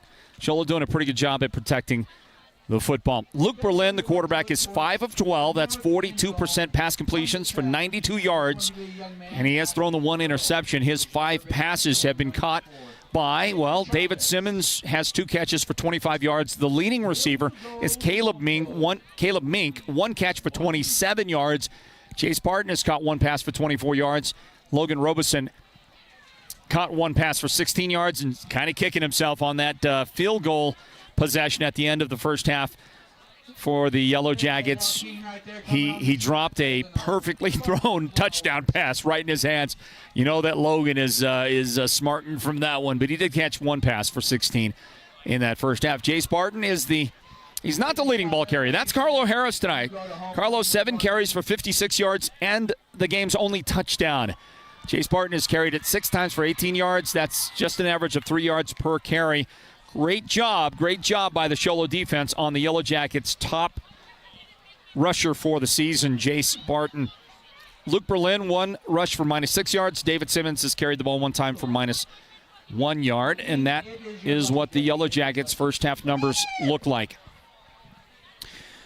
For the Sholo Cougars, 11 minutes and 41 seconds time of possession. They have a total of 3 first downs and 20 total offensive yards in the first half. They need some revitalization. They certainly do need that, some resuscitation. 24 offensive plays run, averaging just 0.8 yards per offensive play. That's what the Yellow Jackets defense, which has been so good this season, has done to the Cougars in the first 24 minutes of the game. Rushing yardage, 20 rushing yards on 21 rushes for the team. They have not completed any passes yet, so no passing yardage for the Cougars. 0 for 3 as a team. 3 penalties is all for 15 yards in the first half. Really clean game by both teams. A total of 4 penalties is all we've seen in the entire first half. So great job by the 2 teams. And listen, I think the officials have done a great job. Haven't thrown any unnecessary flags we've seen in the first half. I think everybody out there doing a great job. The coaches, players, officials. Let's hope the broadcasters can keep up with them. No fumbles, no turnovers at all committed by Sholo in the first half. They have protected the ball well. Great job by that Cougar offense to at least not get themselves put in a hole, turning the ball over deep in their own territory. Cash Perkins, the quarterback, is 0 for 3 yet on the game, so no receptions to record for anybody. Running the football, Jet Walker, 7 carries for 39 yards. Pretty good average, 5.6 yards per carry. But 21 of those yards Yeah, that was a good catch. Yeah, 21 of those yards of his 39 came on the final 2 carries for Jet Walker in that first half. Let's see, Easton Pena, 6 carries for 5 yards. Yeah, that's not going to cut the mustard. A couple other guys, Dane Ruzma carried it 1 time. He lost 3 yards on that. Cash Perkins, the quarterback, 7 carries for minus 21 yards in that first half. Some of that was sack yardage because it goes on your rushing total. 1 sack taken by Cash and that Sholo offense in the first half. And that's it. Those are the numbers. Decidedly, at least yardage-wise, favoring the Blue Ridge Yellow Jackets, who have not yet completed their second half warm-ups. Not yet quite ready to go. And there is Nash Brewer. He's got the uniform on. He's got the helmet on.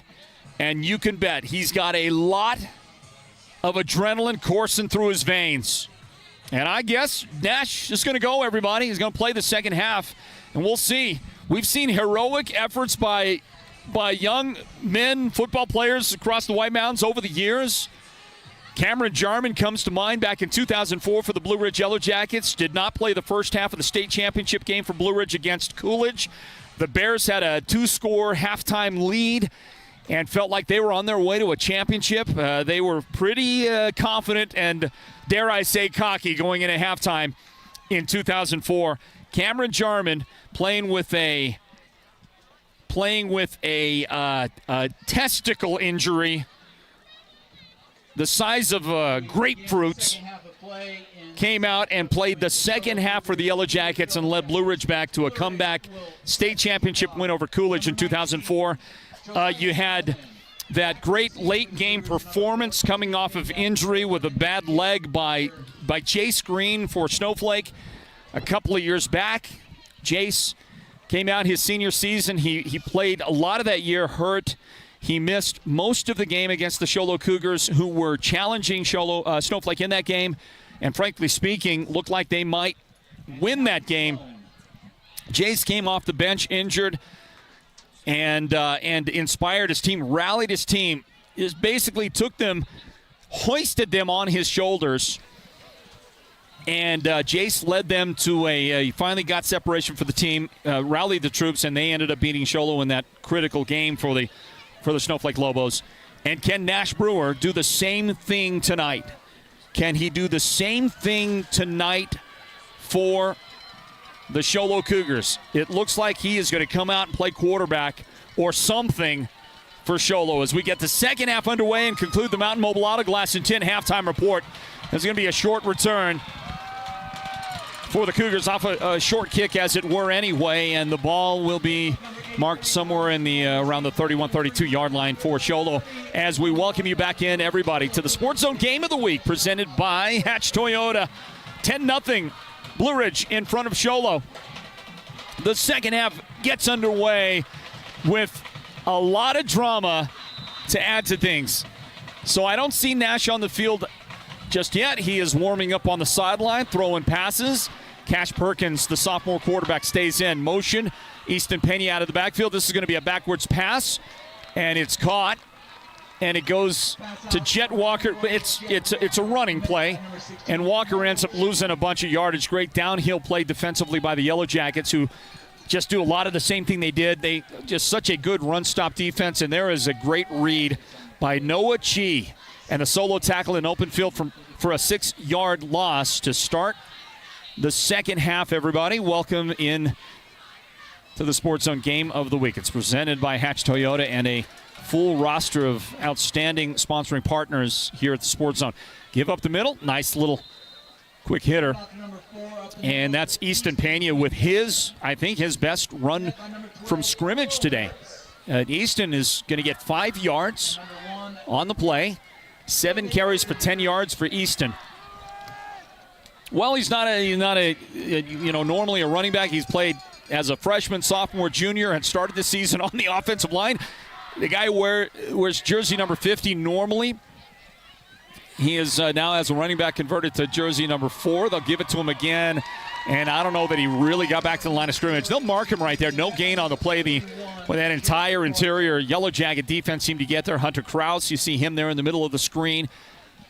helping out to make it a no gain. 4th and 11. Punt team comes on. Sholo their own 30-yard line as we get rolling here in the second half. And the clock ticking down, 10:15 here in the third quarter. Here's the punt. That one is going to go high but not deep. And a diving fair catch by David Simmons. He is just taking the risks out there, isn't he? As a punt returner, he sometimes makes some unnecessary efforts, except that maybe he's thinking, hey, I got to protect this ball. I got my guys coming down. If it hits one of my dudes, that's going to be a live ball. You see him reach out with the fingertips and making the most unorthodox of fair catches. So,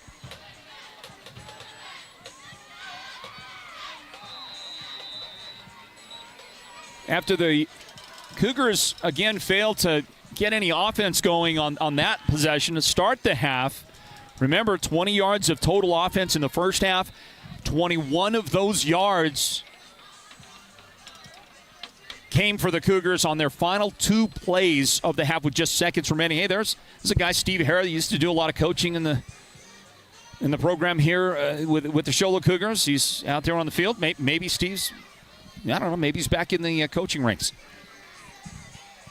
Coached under Randy Reisdorf, coached under Bill Morgan back when he was the coach here, coached under Jeremy Hathcock back in the early 2000s. Hey, by the way, Jeremy Hathcock was the head coach of the 2003 Show Low Cougars. Coach Hathcock now the head coach of Blue Ridge. And Jeremy was out there at halftime with Travis Jackson, one of his assistant coaches, and other coaches and players from the 2003 state championship team. So they're celebrating their 20-year anniversary of winning the state title undefeated. Championship game victory over Seton Catholic back in 2003 to cap off that undefeated season. By the way, offside on the Sholo defense, so the ball is going to advance inside the Cougar 45-yard line after they step off the 5. It'll be 1st and 5 for the Cougars. Hey, or for the Yellow Jackets. Isn't this the moment here? As you see Coach Hernandez arguing that he didn't particularly agree with the call. 1st and 5, you're at your opponent's 44-yard line, start the second half. Don't you take a shot deep right here? Isn't that what you're thinking at just the moment? We'll find out. Third quarter underway. Caleb Mink splits out left. David Simmons to the right. In a twins set out there. And an incomplete pass throw over the middle. Pressure coming straight up the gut. The Cougars like to bring pressure. It looked like they stuck with the four-man front, but they got pressure on Berlin. Incomplete pass. 2nd down and 5 coming up. Stop the clock. 10:02 on the clock in the third quarter. You'll see it wasn't great. It wasn't great protection up front. Berlin got rid of it, and there wasn't anybody in the vicinity. So somebody got their wires crossed. Slot left, slot right, empty backfield. Berlin tried to set up the screen, and he does. That is caught by Matt Symington. Symington hauls it in, and Symington with a 2-yard pickup on the play. The senior receiver, make it 3, give him 3 yards. We'll be generous with that. Great field position to start the possession at the Sholo 49-yard line. Toss it right side. Harris. Carlo got hit and then powered forward to get the first down. That'll be a 4-yard pickup on the play by Carlo. The Cougar defense stiffening up in the middle. They did get the initial hit. It would have prevented the first down gain had they been able to wrap up Carlo where the initial contact was made. It's right at the line of scrimmage. You'll see it right there. Ran into his own guy, maybe. And then he was near the sticks when the rest of that defense was able to gather him in. But he got enough for the first down, moved the chains, and the Yellow Jackets are at the Cougar 38-yard line. Simmons in motion, and they're going to throw the football deep. Caleb Mink back there, and he is covered by Dane Ruzma, and it's incomplete. Now the ball was maybe just a tad short of the intended receiver. But I'm going to go back to saying again, I like the fact that even though the ball hung up a little bit, and Ruzma had an opportunity to help defend it. Luke Berlin is doing a good job of getting a lot of different guys involved in the passing game today for the Yellow Jackets. He is now 5 out of 13 with that incomplete pass. Second down and 10 for the Jackets. Cougar 38-yard line. Berlin on the run. Berlin going down. The defense gets there. Easton Pena tracks him down, and on the quarter on the linebacker blitz, able to drop him for a 7-yard loss and the quarterback sack. Second sack of the day for the Cougar defense, and this one goes back to the 45-yard line.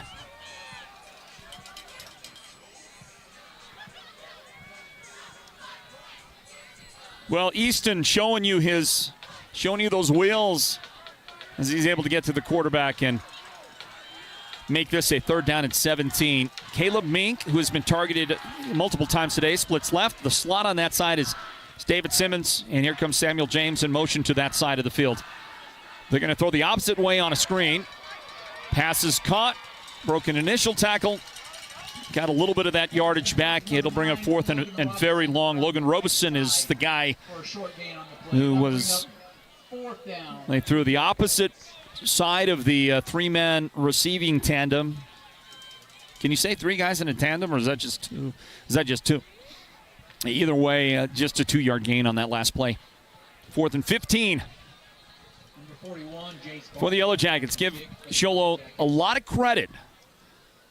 Blue Ridge got a short field, but the defense forced Jay Spartan to come on, and the first punt is away for the Yellow Jackets. It's caught, and then immediately Noah Chi down in coverage. I think Samuel James might have been down there as well. Caleb Mink was on the scene. I mean, they all 3 got there a split second after the football did and put the big hit on the return man. That might have been, is that Jake Decker back there fielding the punt? Taking a huge risk on that play. Did not call for the fair catch. Clean hit on 3 of those, provided by 3 of those Blue Ridge coverage men, and 7:15 on the clock. Cash Perkins comes back out here. Handoff, and a head of steam that is, but then it's quickly shut down. Trenton Trickey and Carlo Harris are able to combine, converge, and put the stop on Tyrell Tortis. Tortis, the senior running back, getting an opportunity to run the ball. Looked like you'll see him again here. Looked like right there he was going to get a big head of steam. But that number 32 looks a lot like Franco Harris running, doesn't it? I mean, not the Franco Harris from Blue Ridge last year. That's with a K, Franco with a K. I'm talking about Franco Harris, the old-time Pittsburgh Steeler guy.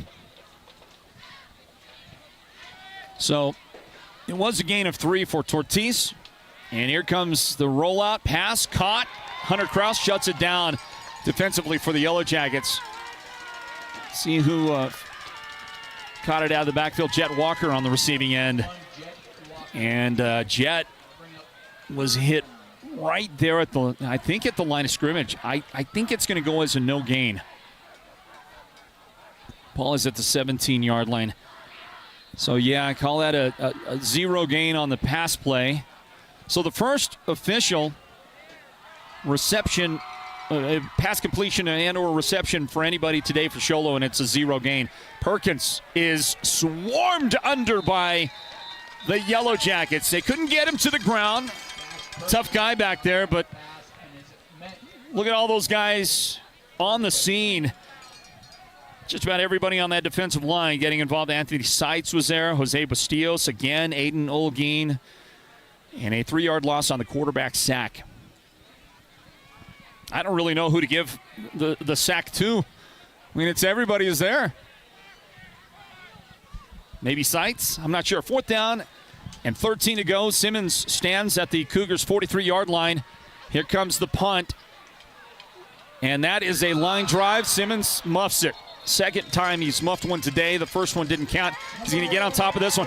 I don't know. He's probably taking more risks than Coach is going to want him to take. I'm sure he's going to get a talking to on that one. He wants to make something happen. That's the deal. I know the guy. I live with the guy. I love the guy, and he's a risk taker for sure. He is tough, gritty, and he'll go after it. He's just trying to make something happen right there. It's hard. It's hard for me to defend it, though, I can tell you that. With 5:41 on the clock here in the third quarter, the Yellow Jackets have great field position. Listen, Blue Ridge has had great field position all night. They have the huge advantage in yardage. They have got to turn these opportunities into points. Have to do it. Wheel route, wide open, pass caught. That is a touchdown to David Simmons. The Yellow Jackets run the play to perfection. Simmons in motion, comes around the outside. There's your wheel route, and Berlin threw a perfect pass to David Simmons. That is a 32-yard touchdown. You look at the replay again, and they fooled the defense. Couldn't hang with him, couldn't stay with him. 32 yards later. First touchdown pass completed today by Berlin. Simmons on the receiving end, and the point after is no good. They pulled it to the right. That could be important. That could figure in. And I'm just going to say this on that first play from scrimmage, that one play touchdown scoring drive for the Yellow Jackets. I'm going to say we're going to see Nash Brewer. I'm gonna wager we'll see Nash Brewer. 5:35 left third quarter, everybody. 16-0. Blue Ridge in front of Sholo. The Sports Zone Game of the Week is presented by Hatch Toyota. Have you heard the big news? White Mountain Regional Medical Center in Springerville is bold in their approach to upgrade and improve your healthcare experience. Not only do they have professional, experienced providers that service a wellness clinic, laboratory and physical therapy services, and imaging and surgical services, they are also expanding their ER facility and capabilities. White Mountain Regional Medical Center strives to enhance the wellness of your community, one patient at a time. What's better than a Starbucks pumpkin spice latte? 16 grandes paid for by Cellular One. Use your Cellular One talk, text, or data to enter our Winter Wednesday drawing. Every Wednesday this September, 23 lucky Cellular One customers will win a $100 Starbucks gift card. Stay connected with loved ones, and maybe you will be enjoying coffee on us this week. Check out Cellular One's Facebook and Instagram page for details. Terms and conditions apply. Must be 18 and over and September 30th. Visit our website for full rules. No purchase necessary. Ends 9/30/23. Big hit on special teams for the Blue Ridge Yellow Jackets. The guy that delivered on the hit, Owen Larson. Owen Larson spearheading the coverage team and the tackle for the Yellow Jackets. There he is, and there's the hit. That brings him down. Carlo Harris as well there for the Yellow Jackets. And the Cougars have the ball at their own 32-yard line to begin this possession. We got 5:32 showing third quarter action here, everybody. And the quarterback is Cash Perkins. He stays in, at least for the moment. They're going to run the reverse.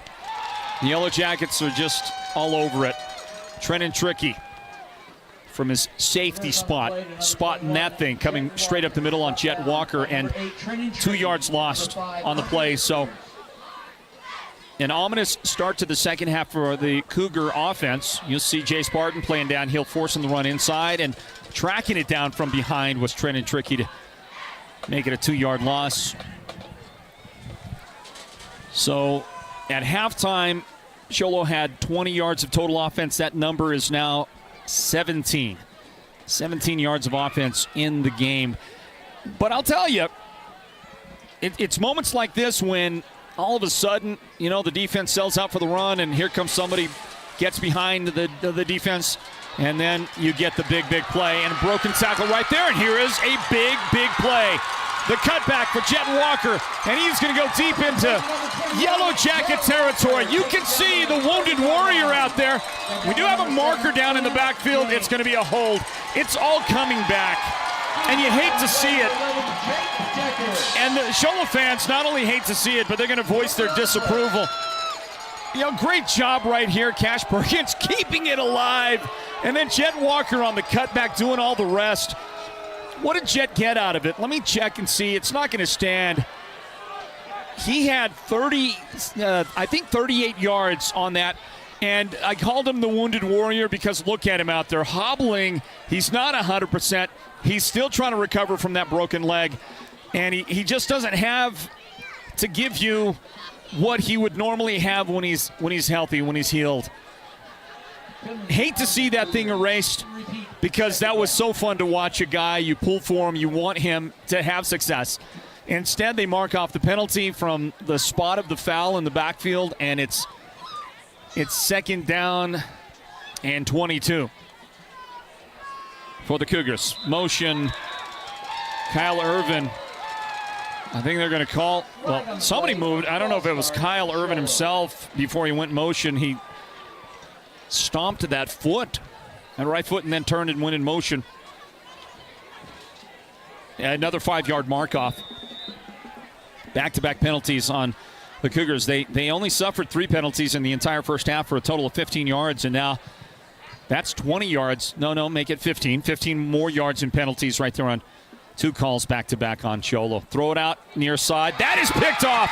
Samuel James on the overthrow. I think they were looking for Kyle Irvin. It might have been intended for Jake Decker because he's pretty upset right now, but that ball was forward of the line of scrimmage and right into the only guy's hands that were nearby.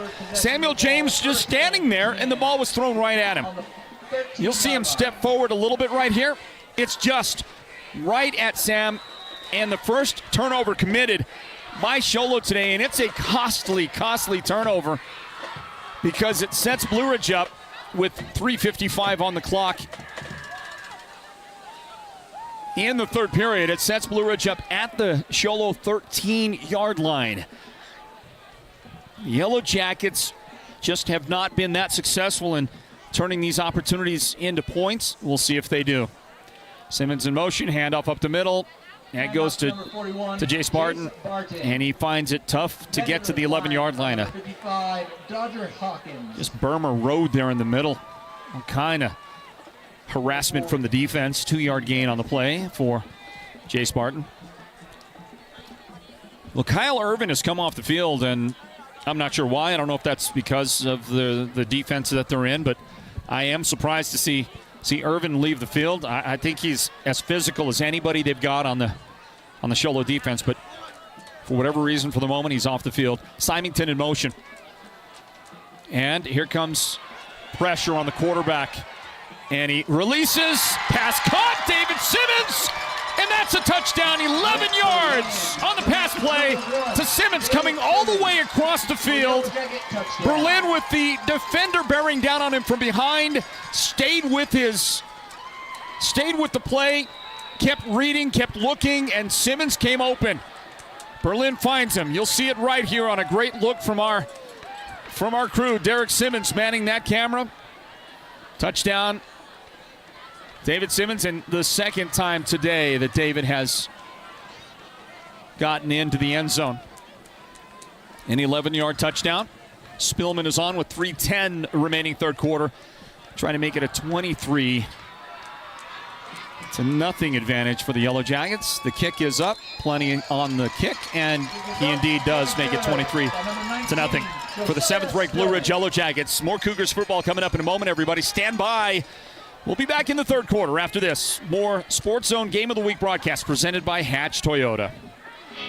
We live in a world of ongoing change, so why not appreciate the things in our lives that remain constant? For more than 2 decades, Joyce Furniture has provided a welcoming Shangri-La that carries the highest quality home furnishings with brands like Paul Roberts, Lazy Boy, Stearns & Foster, and of course, Tempur-Pedic. Discover Joy's timeless handcrafted pieces that have the essence of our beautiful White Mountains. Come in and find that dream piece that will become a presence in your home for years to come. Joyce Furniture. Keep the joy of the mountains in your home. The team at Beam & Will Drilling is like a great football team. They work hard, they work as a team, and they play to win. Their reputation is second to none, and they proudly call the White Mountains their home, even though they complete projects throughout the entire southwestern United States and beyond. No project is too big or too small for Beam & Well Drilling, so when the time comes for you to punch a hole in the ground, remember the White Mountains' top well drilling team, Beam & Well Drilling. Call anytime, 928-205-7647. Go deep with Beam & Well Drilling. Well, on back-to-back Blue Ridge Yellow Jacket possessions, the Jackets have been able to get a connection from the quarterback Luke Berlin to David Simmons. 4 touchdowns. The first one was a 32-yard touchdown pass, and then that 11-yard catch by David Simmons to cap off just a 2-play short possession for them. They got the ball after the Samuel James interception at the Sholo 13-yard line to set up that short field, and Blue Ridge did indeed cash it in. 23-0. The Yellow Jackets in front right now, 3:10 remaining here in the third period. Get some paperwork caught up, everybody. My drive charts.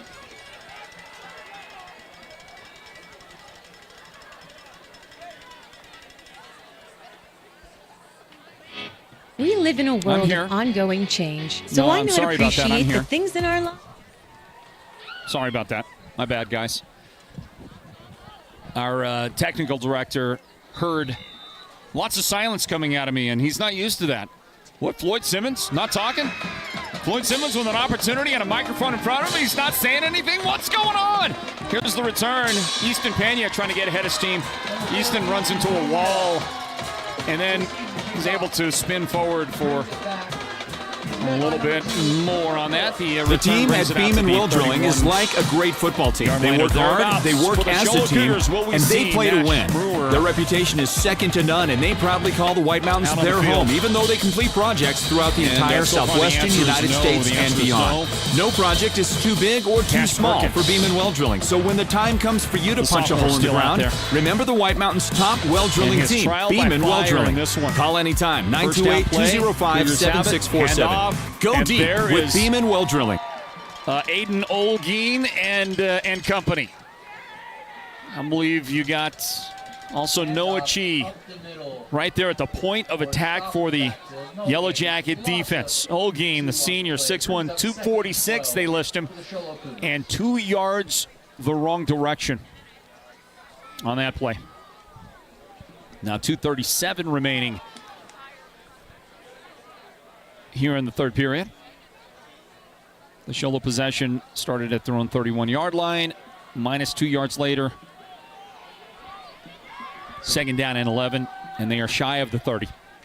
Toss it left side. Jet Walker strung out, and again, the defense just overwhelming for the Yellow Jackets. That guy right there helped finish it off, but there were others as well in there. Noah Chi getting his name called again. And on the play, looks like a 3-yard loss this time for the offense for Jet Walker. Yeah, just plugged up there on the outside. The Yellow Jackets refusing to give any quarter. And it's third down and 15. Walker goes into the slot on the right side. Perkins will take the snap.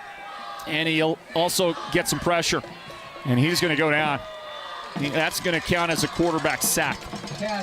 He was quickly forced to think about his second and third options on the play. And look at those guys, same guys out there. Noah Chi, Carlo Harris up front.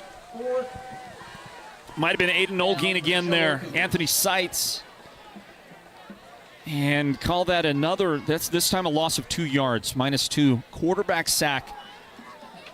They went -2, -3, -2 again. And it's fourth down and 17 for the Cougars. And the kick is blocked. I mean, if it can go wrong, it's going wrong right now. Scooped, picked up. Logan Robeson is able to grab the blocked kick. We'll find out. We'll look at the replay here to see who got their hands on it. Took too much time. Trying to the rugby style. Carlo Harris, the guy. The sophomore comes in and blocks the kick. Carlo blocked a field goal. I believe it was Carlo blocked a field goal at Morenci earlier on in the season. David Simmons had a field goal block in that game as well. And this time it sets the Yellow Jackets up. More prime field position. 51 seconds remaining in the third quarter. They are at the Cougars' 21-yard line. Pump fake, throw toward the end zone. David Simmons. And that pass is caught for the touchdown. Simmons battling with Jake Decker down that left sideline. Little hand fighting going on between the two guys. And the third touchdown of the game for David Simmons on 3 straight possessions for the Yellow Jackets. You see the pump. I'm not sure that fooled Jake. He was staying with David right down here at the end. You see the guys. Jake's got his hand. David's midsection. David, his hand back. The official, I think, wisely not throwing a flag on either one of those guys. And then Simmons able to go up and then come down with a 21-yard touchdown reception. Make this game 29-0, and the kick is perfect for Spillman. So we will grab a timeout, guys, with 43 seconds left in the quarter. 30-0, Blue Ridge on top. The Sports Zone Game of the Week is presented by Hatch Toyota.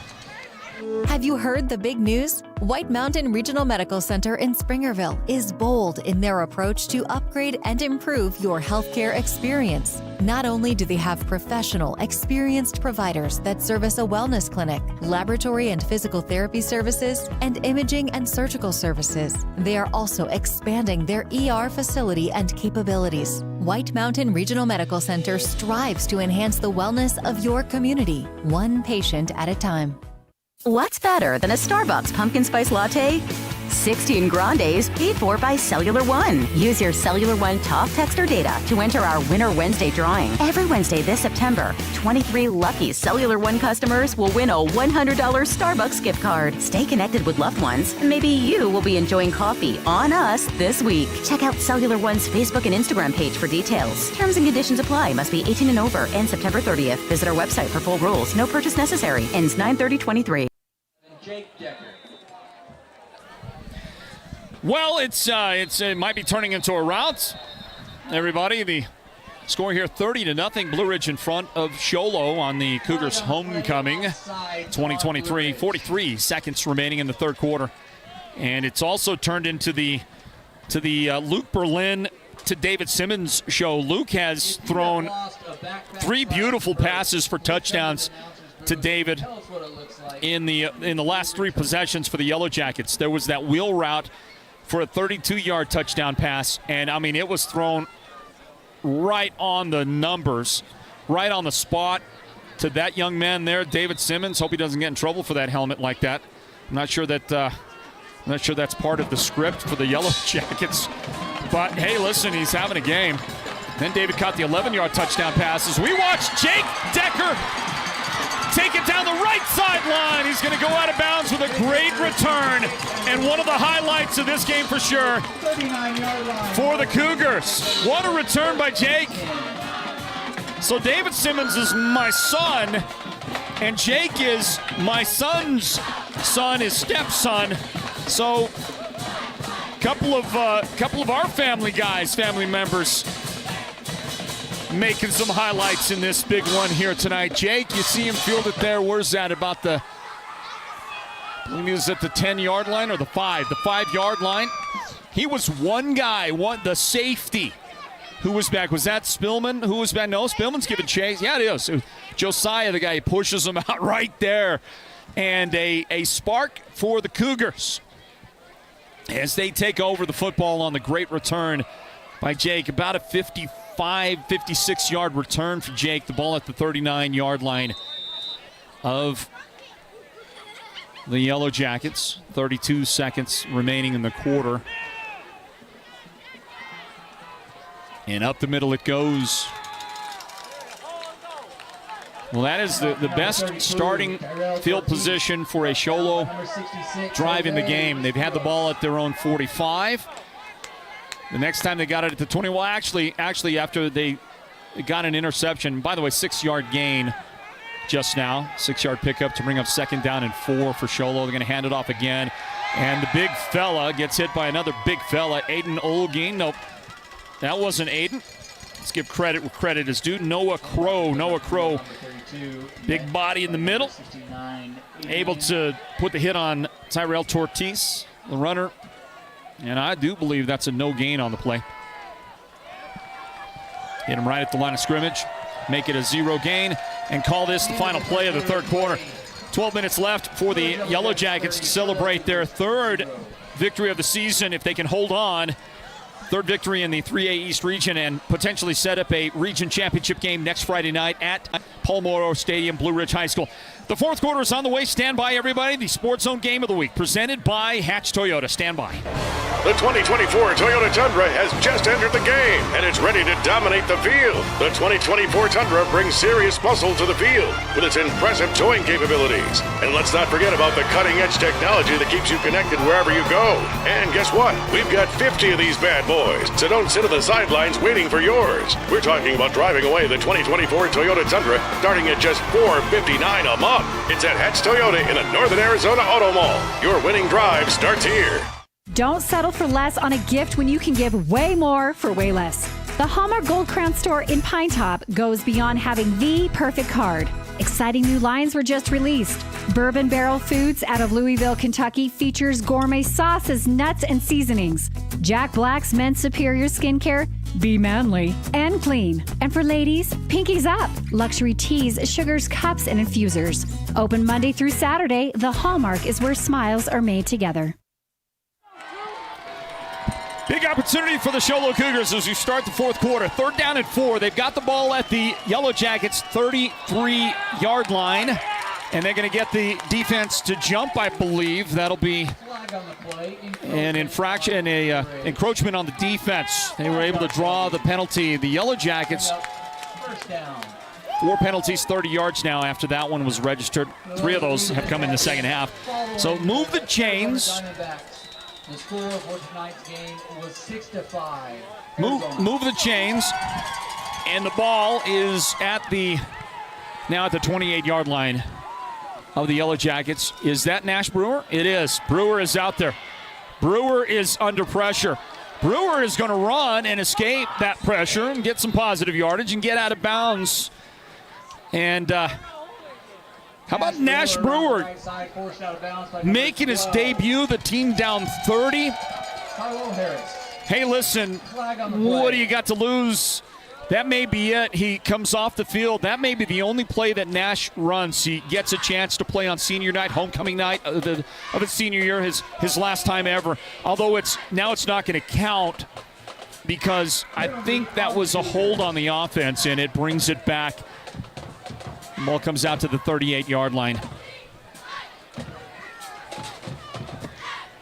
Beautiful night at Sholo High School. It is gorgeous out here. I mean, a picture-perfect football night. No wind. The temperatures, it's great. I don't know what it is, 50-something, 56, 58, something like that. Handoff. Nowhere to go. Nowhere to go. Handoff around the right side. That's going to be a 3-yard loss again. Anthony Seitz was there on the play. Make it a 2-yard loss on the play. Just a tough go. Seitz running down the line of scrimmage, grabbing Jet Walker. Walker is kind of a shell of himself. He's not the same guy that he was before the injury. Just needs more time, needs more recovery time. 2nd and 22 for the Cougars. Yellow Jackets are rolling everybody up. They're bringing the house on the quarterback. They're going to blitz. Harris is coming from the outside, that left edge. But first, offside on the defense. So it'll be 2nd and 17. Flag on the play, offside defense. Ball at the Yellow Jacket 35-yard line. Blue Ridge, how much are they playing for the shutout, I wonder? 30-0 lead, 11-10 remaining in the game. They've got the starting defense on the field. I see Noah Chi out there. I see Aiden Olguin. I see Anthony Seitz, Carlo Harris. And now Hunter Kraus backs out. Flag on the play, false start, Sholo.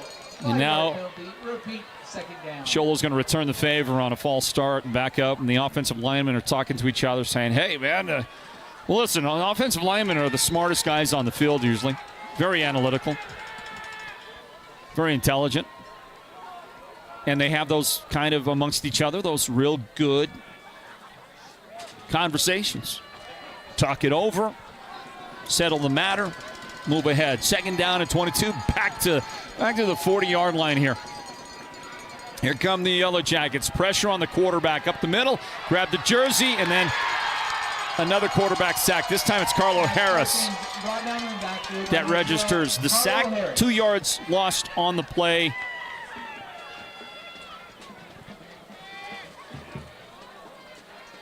How many sacks are we looking at today so far for the Jackets defense? This Blue Ridge defense is the real deal, aren't they? I mean, they can stop the run, but they have been doing a great job shutting down any opportunities for Cash Perkins. 4 sacks today for the Jackets defense. That one takes it back to the 43-yard line now. Third and a long way. 3rd and 25. Perkins rolling out to his right. Looking downfield, throwing back. He's got it, man. Preston Power, and Power slips. Preston is able to get 17 out of it. Well done. He settled down in the zone out there. That's just right across the middle of the field. Perkins, a great job surveying the field. Good vision to find his guy. He found Power wide open between everybody. And then, boom, turf monster. 4th down and 8. Can the Cougars fight and scrap and get their first points of the game? Perkins looking, throwing. He's got it, man, wide open, coming across the middle. Dane Roosma. And a breakdown in coverage by the Yellow Jackets. I don't know where the safety was, but he wasn't out there providing the help. Roosma was wide open, but Perkins just couldn't find his guy. And that's the kind of breakdown in coverage that the Yellow Jackets, it's not just you can't afford that in a game like today. You can't afford that as the playoffs get closer. You can't afford that against Round Valley. Just something you can't allow to happen. And the Yellow Jackets get a big break, and that defense that's been so stellar today, that have put up huge numbers, the shutout preserved for the moment. The little stop route, turn around, and Caleb Mink unable to haul it in. Boy, that was tipped. Good job dropping back in coverage in the flat area. Back there making the play was that sophomore defensive lineman, Chris Yorksmith, who is going to be a noisemaker for a long time to come. Able to extend and get a hand on the ball. 30-0 with 9:12 remaining. The Yellow Jackets in front. Mink splits out left. Trenton Tricky on the wing right side. He'll go in motion. Toss it. Room to run. Breaking tackles. Carlo Harris still on his feet. Spins forward across the 50. And he is able to drag those defenders to about the 35-yard line. Wow, what a run by Carlo Harris. A punctuating run. He is the leading ball carrier today for the Yellow Jackets. And by a lot. 46 yards, the run right there, and Harris. What a battle. Touchdown saver at the end of it. I think that was John Romero who saved that touchdown. First down for the Yellow Jackets. And they're going to bring Hunter Kraus into the backfield.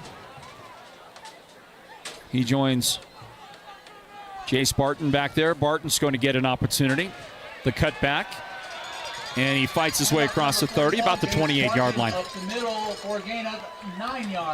Let's see where they end up spotting him. 8 yards the gain on the play for Barton. Here comes 2nd down and 2. Kraus leading the way. That offensive line leading the way.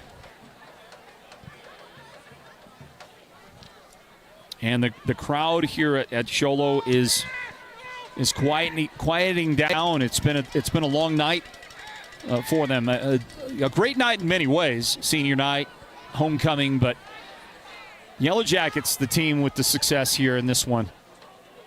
To this point, 30-0. Here comes Tricky in motion, going to throw, pressure from the middle, and that pass is thrown incomplete to Logan Roberson. He was in the area. Roberson had his back to the ball, and now a marker comes out from the linesman.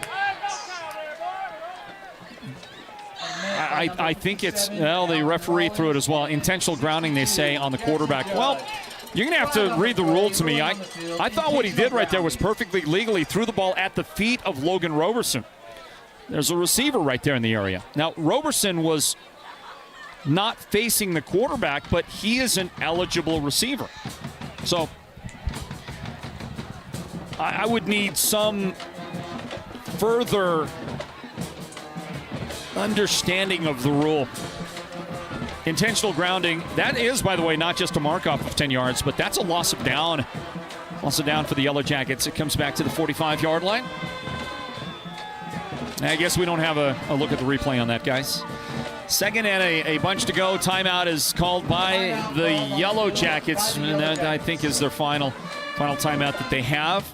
Doesn't seem to be of much consequence. A 30-0 lead for Blue Ridge. A 30-second timeout as well. Everybody here in the fourth quarter. 7:38 remaining and a comfortable Yellow Jacket lead. The Sports Zone Game of the Week, presented by Hatch Toyota. Back after when this. When exactness is ordered, Hatch Concrete will deliver. We provide ready-mix concrete for any size job, from the do-it-yourself project to the professional construction project, delivering a variety of aggregate to suit your concrete or construction needs from granite to cinders. Hatch Concrete is not just another ready-mix concrete company. We provide quality surface, quality concrete, concrete pumping, and Fox blocks where quality is not just a name, but a tradition. At Hatch Concrete, this mud's for you.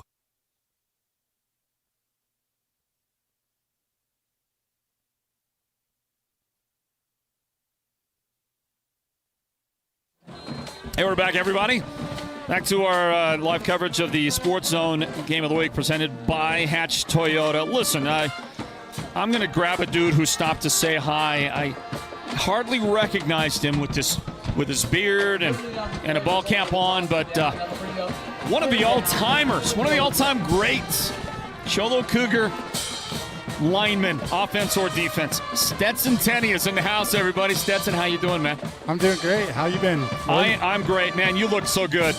You look fantastic. Here's third and long play, and the Yellow Jackets are going to get about 5 yards.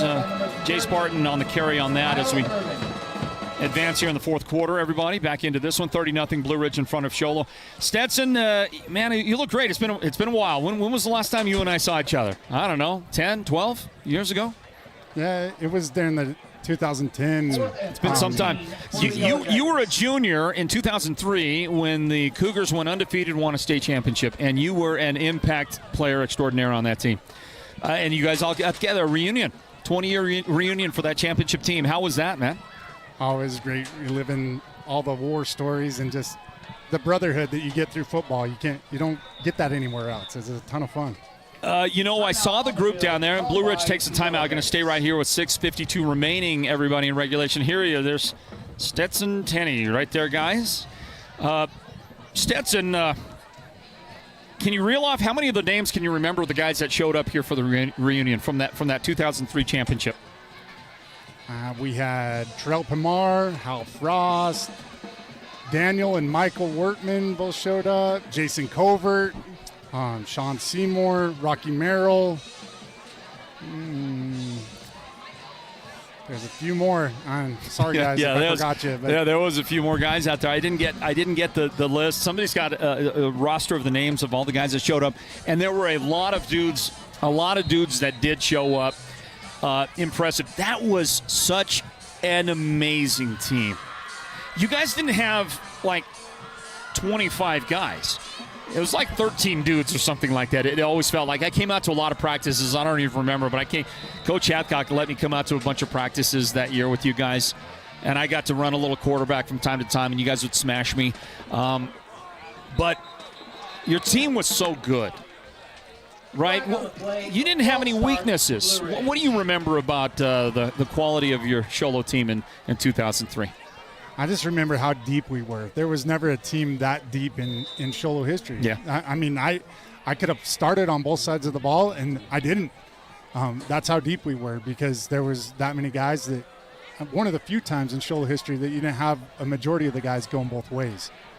You beat the Blue Ridge Yellow Jackets that season. Was that satisfying? It was great. It was something that team, we'd never done that in the regular season and not on Blue Ridge's field ever at that point. Yeah. Boy, look at the scramble for the football. I think the Yellow Jackets are going to end up with it, a muffed punt. Blue Ridge is going to have it again, and they're going to have possession deep in Sholo territory. 30-0. The Jackets and the wheels have come off for Sholo today. Blue Ridge at the Sholo 24-yard line after the Cougars dropped that punt. Talking to Stetson Tenney from the 2003 state champion Show Low Cougar football team. I mean, such a great team, and I think you would have to say, if anybody is out there and they're going to identify the greatest all-time Sholo team, well, that's the only one that ever went undefeated. I call it the greatest team ever. Was David here? David Gentry, our quarterback. He didn't make it in. Okay. I did get a hold of him on Facebook, and we chatted it up for a couple of days. But he really wanted to be here, and I'm like, well, come on, man, make it happen, right? Yeah, he just barely got back from a long trip. Okay. So where does he live? He lives, I believe, out in California now. Okay, all right. So couldn't make it. You can't hold it against the guy. But you had your coaches. I mean, Coach Hathcock came out of the locker room and joined you guys out there. He was the coach of that team. Travis Jackson, your defensive coach that year. Travis Jackson was down there. We had Coach Hathcock, so gracious to come out. Oh, Daniel Rivera, I left him off, and it wasn't because he's coaching at Blue Ridge now. Yeah.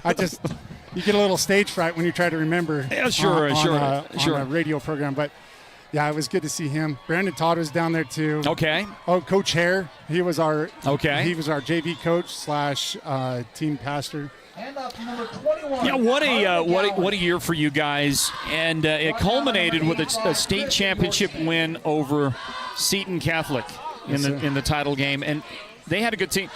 Seton was a good team, but there was really never any doubt, in my opinion. I remember I was on the sidelines. I was on your guys' sidelines for that game. I got to watch it, and I just thought it was a fantastic performance by the Cougars. Yeah, it was excellent. Coach Hathcock had us prepared, and there was no doubt in our mind. And Seton scored and got a 2-point conversion, and we were down for the first time all year, and that didn't last for long because we didn't want that to happen to us. The Yellow Jackets have brought the backups in now. They're getting an opportunity to run the football out there against that Sholo defense. 5:45 remaining here. 30-0 Blue Ridge in front. Do you get a chance to see any football around the state? Any high school football? Yes, I follow ALA Gilbert North. Okay. I got some family. Coach Reisdorf coaches down there, and I live close to there, so I go to most of their games. So let me ask you, how do you think the 2003 Sholo Cougar football team would – how do you think you guys would do against the competition around the state now? First of all, talk about 3A level. You think you could challenge for a championship again? That team had something special about it. There's no doubt about it. But well, I think, by the way, there's an incomplete pass. I think most definitely you guys would be state championship caliber again here in 2023 if you played at the 3A level. Undoubtedly. To me, that's something special about the team. You may identify it as something else. To me, it was a level of physicality, toughness, little thread of nastiness. I mean, you guys were just mean and good and tough. I mean, I wouldn't have wanted to ever play against you guys if I don't care what team I'm on. Well, we thrived on that sort of stuff, and it started in the off season and went all the way through the end of the year. Practices were tough, so we absolutely enjoyed the physicality. And Hathcock and Jackson and the other coaches that came along with it, they instilled it into us. So we had fun. Sholo's had a lot of physical teams over the years. That one is as physical as any team that I can ever remember. Guys like Jason Covert. I mean, yes, he's a little bit mean. He was a little bit mean, right? Yeah, he still can suit up and get out there and get it done. Yeah. The man's a beast. I think he's been a highway patrolman, hasn't he, for a while? Is he still a highway patrolman? Yes, he's still a highway patrolman. I don't want to get pulled over by that guy. You know, if he pulls me over, it's yes, sir, yes, sir. I was going, whatever you say I was going. That's how fast I was going, officer. That's as fast as I'll go. Whatever you tell me, that's what I was doing. Stetson, so you see ALA Gilbert North. I haven't seen the team this year, Coach Reisdorf's team, but, they moved up to 5A football. They're pretty good. That program keeps going. It's pretty good. How do you think your 2003 Show Low Cougar team would do against this season's ALA Gilbert North football team? Did you give them a run for their money? It's a 5A team down there. Well, in our minds, we would have beat anybody that you put up against us. Yeah. But realistically, that team has 4 linemen that are 6'4" or 6'5" that are 300+ pounds. Okay. And they can run. Okay. I was the biggest lineman at 6'5" and like 230 pounds, really. That's all you ran at that time? You were about 230? Yeah. Because you put on some pounds, and you played a Division I collegiate football after that. Well, I was on some teams. Fragile guy, never got on the field, but yeah. Well, you still, you got the jersey. Yeah, I guess I got the jersey. Yeah. It was. Yeah, it was awesome, but I was the biggest dude on that team. Yes, and on the Sholo team. Yeah. And I wasn't filled out yet. I was still a young boy. So you bring in a little bit of reality to the moment. Well, Stetson, listen, thanks for stopping in. Thanks for letting me throw a microphone on you, man. You didn't expect when you came out to the game tonight. You weren't expecting that, were you? Oh no, sir. You didn't expect it. At all. You've always been a big fan of what you've done on the mountain for high school sports. Is phenomenal, and I just want to thank you for it. And just a pleasure to be a part of it tonight. Thanks for saying that, Stetson. I appreciate it. By the way, I'll let you know something. You may know this already. I don't know, but this season we are rolling out, finally doing here the Friday Night Football Show Hall of Fame. Hall of Fame. We have 6 names already selected for induction into our Hall of Fame, okay? As we watch the Yellow Jackets racing down the left side, and they're going to be knocking on the door for another score here with 2:48 remaining in the game. Let me give you some names. Our first 6 inductees into our Hall of Fame, okay? And it's all in order. It's numerical. Hall of Fame inductee number 1 is Brett Brewer from Snowflake. Okay? Great choice. Yeah, you bet. Rest in peace, Brett. Hall of Fame inductee number 2, Scooter Sprott, Blue Ridge. Legend, right? Legend. That's when I was a kid. That guy. That name was synonymous with state championships. Legendary. Hall of Fame inductee number 3, Rathan Reisdorf. Ray. You okay with that? Absolutely. You give a thumbs up on that? Rathan was an excellent high school quarterback. No doubt. Hall of Fame inductee number 4. Number 4 going in. The legendary coach Paul Morrow. Paul Morrow is inductee number 4. Absolutely. Okay? So Paul Morrow. Inductee number 5, we're going to go package deal. Adam Morrow is going to go into the Hall of Fame anyway, the great linebacker at Blue Ridge, but because we're inducting his father, we want to put them together, induct them at the same time. And Adam's going to join us next week at Round Valley at halftime of that Round Valley game, Blue Ridge Round Valley, and he is going to accept that presentation and our induction of him and his father into the Hall of Fame, okay? So Adam is inductee number 5. And that leaves one more that we've identified. And there will be more, 3 more before the season ends that haven't been released yet. And then more next season and the following season and the year after. I think we might hear the name Stetson Tenney called at some point. All right? Hall of Fame inductee number 6 that has been announced is the great, he wasn't a linebacker at St. John's, but he became a linebacker at the U of A, and that's Marcus Spell, the great football player at St. John's and the coach that brought a state championship to Round Valley. As you watch the Cougars deny a touchdown effort by the Yellow Jackets, time running out, under a minute left. Marcus Bell is inductee number 6.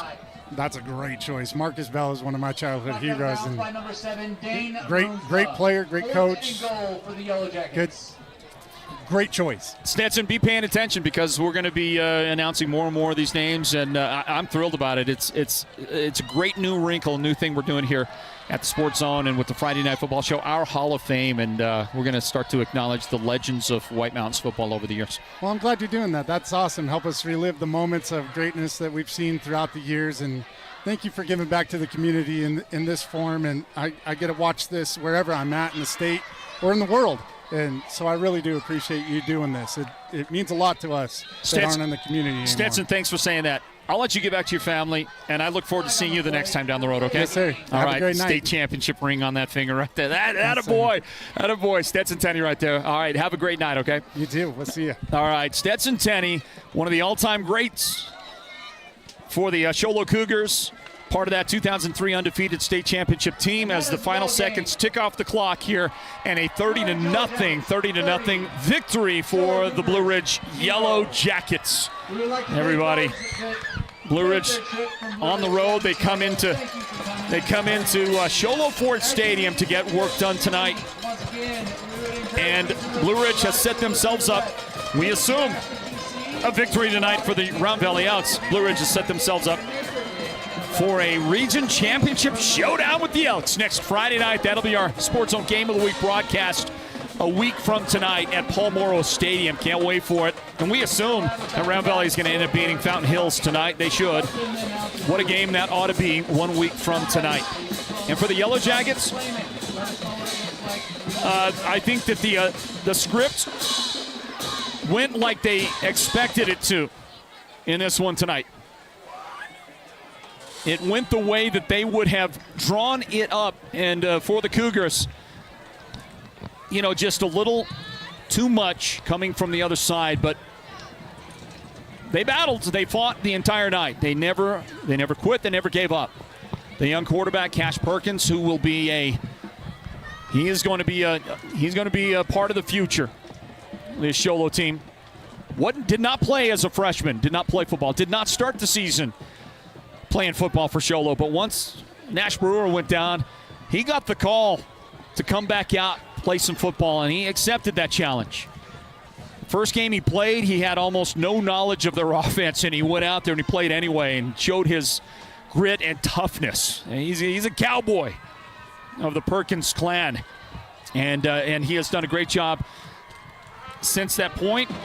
He ran an offense tonight that didn't get a lot done, but that's because the defense on the other side, that Blue Ridge defense, is one of the best in the state. And they have earned their victory. Stand by, everybody. We're going to take a timeout. When we return, we will get into our post-game wrap-up. We'll find out who our Sports Zone player of the game is, and we'll be putting a wrapper on this one coming up in just a bit. Everybody stand by for more of the Sports Zone Game of the Week.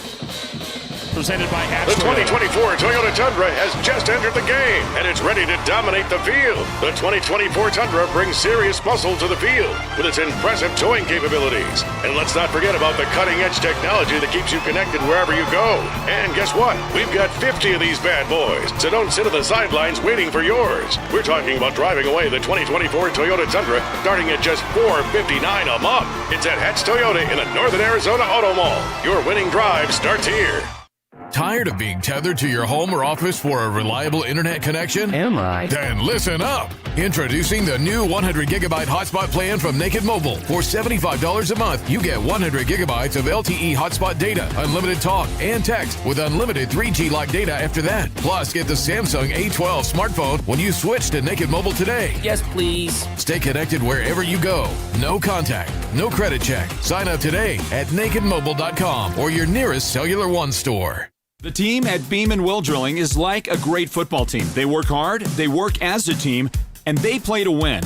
Their reputation is second to none, and they proudly call the White Mountains their home, even though they complete projects throughout the entire southwestern United States and beyond. No project is too big or too small for Beam & Well Drilling, so when the time comes for you to punch a hole in the ground, remember the White Mountains' top well drilling team, Beam & Well Drilling. Call anytime, 928-205-7647. Go deep with Beam & Well Drilling. We live in a world of ongoing change, so why not appreciate the things in our lives that remain constant? For more than 2 decades, Joyce Furniture has provided a welcoming Shangri-La that carries the highest quality home furnishings with brands like Paul Roberts, Lazy Boy, Stearns & Foster, and of course, Tempur-Pedic. Discover Joy's timeless handcrafted pieces that have the essence of our beautiful White Mountains. Come in and find that dream piece that will become a presence in your home for years to come. Joyce Furniture. Keep the joy of the mountains in your home. Win 2 premium tickets to see the king of entertainment, Mr. Garth Brooks, up close and personal at Caesars Palace in Las Vegas. An $8,000 value. Thank you, White Mountains, for all your votes. Naming Mountain Mobile Autoglass and Tint the best autoglass company in the White Mountains. And right now, when you choose us for your insured windshield replacement, you get to pick from 2 delicious steak dinners at Cattleman's Steakhouse and 2 movie tickets, or full-service car washes at the KK Express Wash, or a $100 gift certificate for window tint. And right now, your name goes in the hat to be drawn for 2 premium tickets to see Garth Brooks live at Caesars Palace in Las Vegas, including a room at Caesars Palace and spending money. Call Mountain Mobile Autoglass and Tint today. 536-597. Mountain Mobile Autoglass. Cash back. Woohoo! Not only does Perkins Cinders dominate site excavation, driveway building, and underground utility installation, they operate cinder pits and mines where they are literally crushing materials year-round. Don't just Perkins Cinders, helping you get a load of this.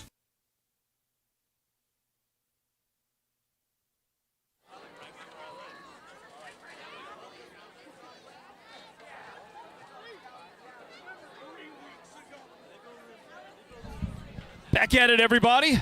We welcome you back in to the site of tonight's Sports Zone Game of the Week broadcast, presented by Hatch Toyota.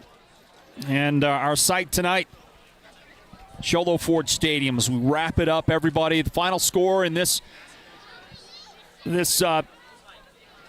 homecoming game for the Show Low Cougars: Blue Ridge 30, Sholo nothing. And it was the Yellow Jackets defense that I want to start with. That defense was really extraordinary today for Blue Ridge.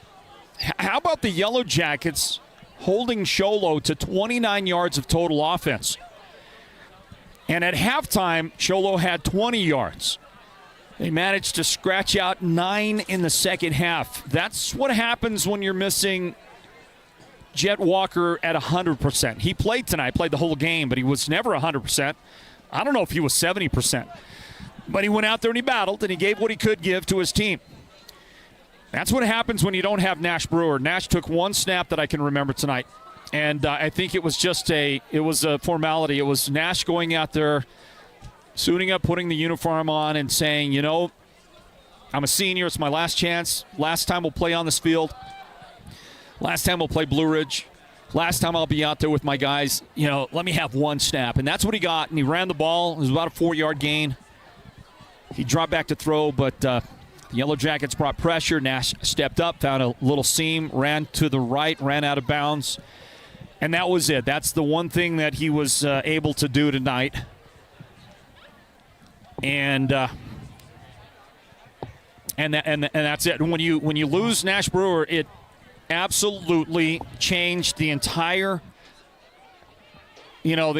scope of what this Sholo team is. It took them from the decided favorite to win the 3A East to a team that not only were they probably not going to win the East again, could they finish second or even third? Well, looks like they're going to finish third now. And it looks like their playoff hopes have evaporated. I don't think the Cougars can get to the playoffs now. I mean, I just don't know how they could. Although, you know, it's possible that even in a losing effort against Sholo, it's possible that they get bumped up the rankings. I mean, they lost to Blue Ridge. Blue Ridge number 7. Does the mere fact that they played Blue Ridge, does that mean that they might jump up, move up from that number 22 spot? get into the top 20. Then they play Payson next week. Is there a possibility? Is there some remote chance that a victory over Payson for the Cougars gets them to 16? I don't know. I don't think there is. I think that they needed to do it tonight. It simply didn't happen. The Yellow Jackets are still on the field out there. So are the Cougars. The post-game speech is being delivered. Obviously, the Yellow Jackets, the ones that get to celebrate. We're going to talk to the Sports Zone's player of the game coming up in just a little bit. And the broadcast team has made their decision on that.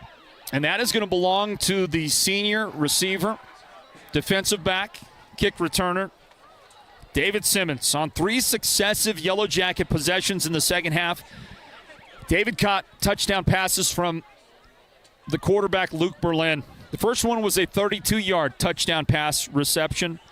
The second one, an 11-yard touchdown catch. And then finally a 21-yard touchdown catch for David Simmons. So 3 touchdowns in the second half to end any threat at all that Sholo might be able to come back from a halftime deficit and turn the tables, get a victory. Also, Simmons' total numbers, 5 catches for 89 yards and those aforementioned 3 touchdowns. David Simmons is the Sports Zone player of the game presented by White Mountain Regional Medical Center, and it thrills me to be able to make that announcement. It's I think the second time this season that David has received that from the Sports Zone, and proudly I'm able to make the announcement. My son there with the game that he was able to put together. Give a lot of that credit to the sophomore quarterback, Luke Berlin. The overall numbers might not be the flashiest. 10 of 21, 48% completions. That's about what Luke has done this season. 161 yards. Those are decent numbers all the way across. 3 touchdowns, 1 interception for Luke. The young sophomore quarterback continues to improve. I liked what I saw out of him today. I liked the fact that he was mixing it up. And we got an opportunity to see some of the guys figure into the passing attack for the Yellow Jackets. In fact, 5 different receivers caught balls today for Blue Ridge, and more targets than that out there than the passes that were fielded by these guys. Simmons still led the way with the 89 yards and 5 receptions. Logan Roberson caught a couple of passes, 18 yards. Caleb Mink, 1 catch for 27 yards. Jay Spartan, 1 catch for 24 yards. Matt Symington, 1 catch for 3 yards today off of the 10 of 21 from Luke Berlin and the 161 that he was able to complete. While we wait to talk to the heroes for the Yellow Jackets here, they'll be down on the field. And while we wait for that, I'll continue to look through the numbers. The Yellow Jackets, time of possession, 25 minutes, 28 seconds. So they had the advantage by about 1 minute and 28. And that's 1 minute 28 north of what would be half of the time. So it's really double that, 2 minutes and 56 seconds. Time of possession advantage for the Yellow Jackets. 14 first downs over the course of the game for Blue Ridge's offense. 294 yards of total offense. Somebody fired a cannon. Half the audience just had cardiac arrest. It's totally unexpected. Maybe the guy that fired the cannon, maybe he didn't expect that. I don't know. 14 first downs, 294 yards of offense for the Yellow Jackets. They ran 52 offensive plays for an average of 5.7 yards per offensive play. 133 yards rushing, 161 passing for the Yellow Jackets. They were sacked twice and intercepted once. The Jackets were penalized 7 times for 50 yards. 6 of those came in the second half. They fumbled the ball 1 time, did not lose that fumble, and the 1 interception is the total turnover amount, quantity, whatever you want to say, for the Yellow Jackets in the game. That came in the first half, by the way. Those are the numbers for the Yellow Jackets as far as total numbers, passing and receiving. Running the football, Carlo Harris had a great game, 9 carries for 106 yards. Let's kill that mic. I'll kill that for a quick second, everybody. 9 carries, 106 yards, and a touchdown for Carlo Harris, a 33-yard touchdown that opened the scoring today for the Yellow Jackets. Jace Barton, who's been leading the team in rushing this year, 9 carries for 33 yards, averaged 3.7 yards per carry today. Brecken Sarchett, 1 carry for 9 yards, came off the bench at the end, got some action there. Waylon Peters, 1 carry for 2 yards. Others out there, Luke Berlin, 2 rushes for -13. David Simmons, 1 carry for -1. Carter McGowan, 6 rushes for -3 today for the Yellow Jackets. Those were the Blue Ridge numbers. How about the other side? How about the Show Low Cougars, everybody? And for the Cougars, it looks like this. 22 minutes and 32 seconds time of possession today. 4 first downs for the game. They had 3 of those in the first half. 29 total yards of offense today for Sholo. Just a tough night all around for the Cougars. They ran 41 total plays, averaged 0.7 yards per offensive play today. 34 rushing yards. Nope, take it back. 34 rushing attempts for 12 yards rushing today for the Cougars. They just couldn't get off the blocks today. 17 yards passing for Sholo's offense today. They were sacked 4 times and intercepted once, penalized 8 times as a team for 50 yards in penalties. Fumbled it once, lost that fumble for a total of 2 turnovers in the game. Turnovers weren't the real problem for either one of these teams. The problem today, especially for Sholo, was the Yellow Jackets defense. It was too stifling. It was too much. And it's a great defense. It has been great all year. That Alex Hathcock coordinated defense is playing lights-out football for the Yellow Jackets. They haven't given up more than 14 points in any one game, and I think they've done that, twice this year. And today, they got the goose. They got the shutout. 30-0 the final score. For Sholo, Cash Perkins was 2 of 7 for 17 yards and 1 interception. Jet Walker caught one of those passes for net 0 yards. Preston Power caught the other pass for 17 yards. Would have been for much bigger, but he did end up slipping and falling on that. Let's see here. Running the football, Jet Walker, the wounded warrior. Boy, he battled. Jet battled out there today. 12 carries, 32 yards. Cash Perkins, 10 carries, -28. He was sacked 4 times. That accounts for most of that loss of yardage. Easton Pena, 9 rushes, 8 yards today. Tyrell Tortiz, 2 carries for 3 yards. Dane Rusmo, 1 carry for -3 yards today. A testament to the Yellow Jackets' tough defense out there. And, again, the big reason why Blue Ridge gets this win here tonight, 30-0. We're waiting to talk to our Sports Zone player of the game. It's presented by White Mountain Regional Medical Center. That is David Simmons, who had a terrific game here in his last chance to play the Show Low Cougars. 5 catches, 89 yards, 3 touchdowns today for Simmons. He had some issues with the punt return. I will say that. And somebody better give him a talking to. I better not be the only one that gives David a talking to on the risks he's taking fielding punts. I might be able to get away with it in a game that ends up 30-0, but you're not going to get away with that when it comes to postseason time. The playoffs around the corner. 2 weeks from the playoffs. We are going to talk to at least 2, maybe 3 of the heroes tonight. I know one of those is on the way here. We'll talk to Noah Chi, the junior linebacker, who has been just lights out lately for the Yellow Jackets on defense. A big reason why they are so tough to run on, so tough to move the ball on. A defense that today gave up a grand total of 4 first downs, 29 yards of offense. That's it. That's all that Sholo could muster in this one. And he's getting ready to join us down on the field. Am I getting the high sign yet there? Big Joe Matthews, our technical director. Joe's going to give me an indication as to when we go hot with our first guest. And it looks like he is ready to go. So let me see if he's got me. Can you hear me? Noah, can you hear me all right? Yes, sir. All right, then. Let's begin our post-game festivities, everybody. Hey, welcome back in. Sholo High School is side of tonight's Sports Zone Game of the Week broadcast presented by Hatch Toyota. Welcome, everybody. Floyd Simmons here wrapping it up And for the Blue Ridge Yellow Jackets, they come to Sholo and get a sweet victory indeed. 30-0, the final score. Blue Ridge has knocked off the Show Low Cougars.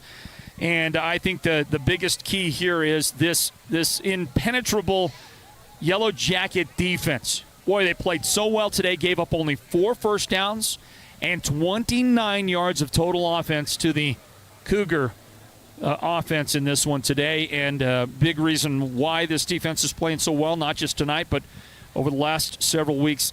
The guy on your camera, on your screen right now, number 16, Noah Chi, the junior linebacker. Noah, congratulations on the win. Thank you, sir. Feels good. Noah, your defense, what can we say? I don't know if you've seen those numbers, heard those numbers. 29 yards of total offense. You guys gave up 9 yards in the second half. What would you say about this Jackets defense? I mean, it all starts with the line. Our D-line did amazing today. They really handled the line of scrimmage well, and they took control for us. And then we were just able to fit off them as linebackers and safeties and corners. They really helped us out today. How much pride are you guys taking in the performances you guys had? You've never given up more than 14 points in a game this year. Yeah, it feels pretty good. I mean, you see the stats and you know it, but you talk the talk, you got to walk the walk, you know. You know, your defense has been doing a lot of taking away, a lot of turnovers collected by your team over the course of the last several games. Today, not so much. You got the one interception. It was a ball that was thrown right to Samuel James, and it set you guys up to score a touchdown late in the game. But lately, last 4 or 5 games, you guys have done a great job forcing the ball out, taking the ball away. How important are those things for the success of your team, not just defense, but the team as a whole? I mean, it's always good to turn the ball over. It just gives our offense another chance to score, and I feel like those are just big-time plays for us to turn the ball over and give offense another chance, you know. Let me ask you a question on this. Noah, you've got the talent to play on the offensive side, because I know I've seen you as an athlete. You could play over there. You could be a receiver, running back. I think you could probably play quarterback and do a great job. You're a multifaceted athlete, but you're playing the defense, playing on that side of the ball, playing defense. You get an opportunity to play downhill a lot. I see you in the backfield a lot. Do you agree with me when I make this statement? Defense is funner than offense, and to me it's not even close. Defense is just so much funner than offense. Do you feel the same way? Absolutely. I love defense. And you'd do it all day, wouldn't you? Yes, sir. I would. Do it all day long. This defense, you guys now, you get ready for, I think you've secured your playoff spot now. Mm-hmm. All right? If you lost tonight, that's going to hurt you. That's going to drop you a little. You lose next week to Payson, who knows? Maybe you get knocked out of the playoffs. But with the win tonight, you set up for a region championship against Round Valley next week, and regardless of that, I think you're in the playoffs. How ready are the Jackets going to be for the postseason? We're hyped up. I mean, we're here to make some big stuff, you know, and we've been working on this since the summer, just grinding hard and working our butts off, really. All right, you ready for Round Valley? That's a big game next Friday at your place. Yeah, it is, absolutely. We're ready for them. All right, we wish you the best. Good luck. Congratulations. Big win for you and the guys. Yes, sir. Thank you. Noah Chi right there. Noah deserves an opportunity to get some camera time, get some mic time. This guy has played some absolutely tough defense for the Yellow Jackets. They had 14 tackles, I think, 2 weeks ago. Had a bunch of tackles last week. He was prominent. We saw him all night long in the middle of things. You see him on that play right there. Noah was part of that tackle, as he was on so many opportunities tonight for that Yellow Jackets defense. Great job. Great job tonight for by Blue Ridge. The defense was, it was impenetrable. They get the goose. They get the shutout. They hold the opponent to just 29 yards of total offense. What more could you ask for? We're going to get a chance to talk to the Sports Zone's player of the game. We might get a chance to speak to one more of those guys on the Yellow Jacket team. We are trying to see if we could squeeze one more dude in out there, but I don't know if it's going to happen. I do know for sure that we're getting set to mic up and talk to the Sports Zone's player of the game, everybody. And it does my heart a lot of good to speak to the young man who's ready to go. We ready on him? Are you all set out there? Can you hear me all right? I'm gonna take that as a yes. Well, hey everybody, it was a big win tonight for the Blue Ridge Yellow Jackets. They came to Sholo And they took care of business. A 30-0 victory for the Yellow Jackets in their week number 9. They got 1 game left, a region championship game, we presume, next Friday night versus the Round Valley Elks. As I bring you into it, Floyd Simmons right here, and a chance to speak to the Sports Zone's player of the game after the Blue Ridge victory tonight. How about 3 touchdowns on 3 successive possessions for the young man in front of you right there? David Simmons is the Sports Zone player of the game, presented by White Mountain Regional Medical Center. David, congratulations on the win. Thank you, sir.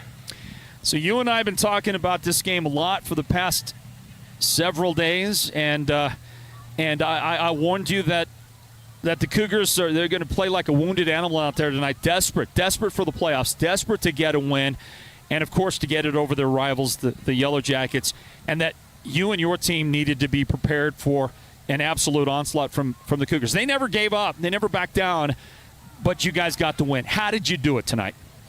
You know, we came out a little flat in the first half, and we shaped things up in the second half, you know.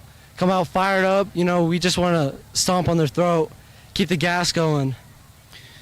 And you certainly did. You guys got those things done. Let me talk to you about your defense. We spoke to Noah Chi, one of your linebackers, and the great job Noah has done for you all season. What a job he is turning in for you guys night in, night out on these Fridays. But your defense held Sholo, listen to this, held Sholo in the second half to 9 offensive yards and a total for the game of 29 yards of offense. How about your defense? Yeah, we're clicking. We're very much clicking. What is it that makes that defense go? Because, you know, you're not the biggest group of guys out there. You're not the biggest dude. Your linebackers aren't a huge, giant group of guys. You don't have a 210, 220-pound linebacker. Carlo's not that big. His teammate in the middle of that defense, Hunter Krause, he's not that big. Noah Chi, we talked about. What's he running? About 160, 165. And, I mean, what's the secret? Because you aren't a bunch of big body guys. No, we truly love each other, and we play for each other. We're very passionate about this on defense, especially. You know, and Hathcock drives us, and, you know, he puts in a good game plan for us, and we execute. It was at one moment you almost gave up the goose. Who was that? Who broke down in coverage there at the end of the game when Sholo had the wide open post in the middle for a touchdown and they just couldn't connect on that pass? Who broke down on that? I believe it was Trevor. Okay. Let's just throw him under the bus, right? Okay. So it wasn't Simmons? It wasn't you? No, sir. So you still get to eat dinner tonight then? Right? Right. Yep. Okay. All right. You're doing all right. Okay. Let me ask you about the 3 touchdowns. First of all, how about the wheel route? You ran that wheel around the right side. You came in motion, and then out of the backfield, just zipped up down the sideline, and Luke threw you an absolute perfect pass. Tell me about that. Yeah, it was a good call by the coach. And Luke, just being Luke threw a very catchable ball, you know, and came out of the second half throwing good balls. So I had the confidence. He never backed down. He really did. He threw you a great pass then. And then a little later on, next possession, you guys are on the 11-yard line. He's rolling out to the right and looking, surveying. You come all the way across the field, across the end zone, and he finally finds you for an 11-yard touchdown pass. A very long, slow-developing pass that went for a touchdown. Tell me about that play for a moment. Well, it was a scramble play. I'm not used to Luke being able to do that. So it's nice for him being able to do that now. Kept it alive. Yeah. Kept the play going. I just found an opening, called the ball. Yeah, and it went for the touchdown. And then finally a 21-yard touchdown reception by you to finish it off a little bit later on in that fourth quarter. 3 possessions, 3 touchdowns. Did you have any idea that coach was going to call your number that often in that span of time? I did not. No. Surprised me. Was grateful for it. Grateful for the opportunity. Yeah, absolutely. You did a great job. David, I'm very proud of you. I can't tell you how proud I am of you as your dad, as your father, and to watch you get it done out there, it warms my heart. You, my man, you are a stud, and you just keep it going, okay? Yes, sir. Thank you. Congratulations, David. Thank you. All right, David Simmons right there, the Sports Zone's player of the game. It's presented by White Mountain Regional Medical Center. What a job by David and company tonight. I'm going to congratulate them. I want to say As you watch, there's that one of those touchdown passes, 11-yard touchdown pass. Luke Berlin did a great job. That's really one of the – watch him again there on the camera one look. Look at that touchdown. Luke has really made a lot of great strides lately with his team and for his team. You watch him there. That's not something Luke was doing in the first half of the year. He's really gained a lot of confidence and doing a better job at really creating opportunities for he and the team. And that touchdown pass to David Simmons was, trust me, that was all Luke Berlin. It was a great job, a great pass delivered, as were the touchdowns that came before and after that one right there. You see some of the looks from early on in the game. There's Nash Brewer. I guess that's right now, isn't it? That's a live look down on the field. Nash and David, friends. David and Jake, family members today. Jake had a great game for the Cougars. Nash, unfortunately, could only play the one game. There's Kyle Irvin. I'm not going to comment on Kyle's actions of the moment there, but let's just say they're friends. That's all they are, his friends. Hey, Kyle, nice one. I'm glad we were able to catch that live. Great shot, Derek. Thank you for not zooming in.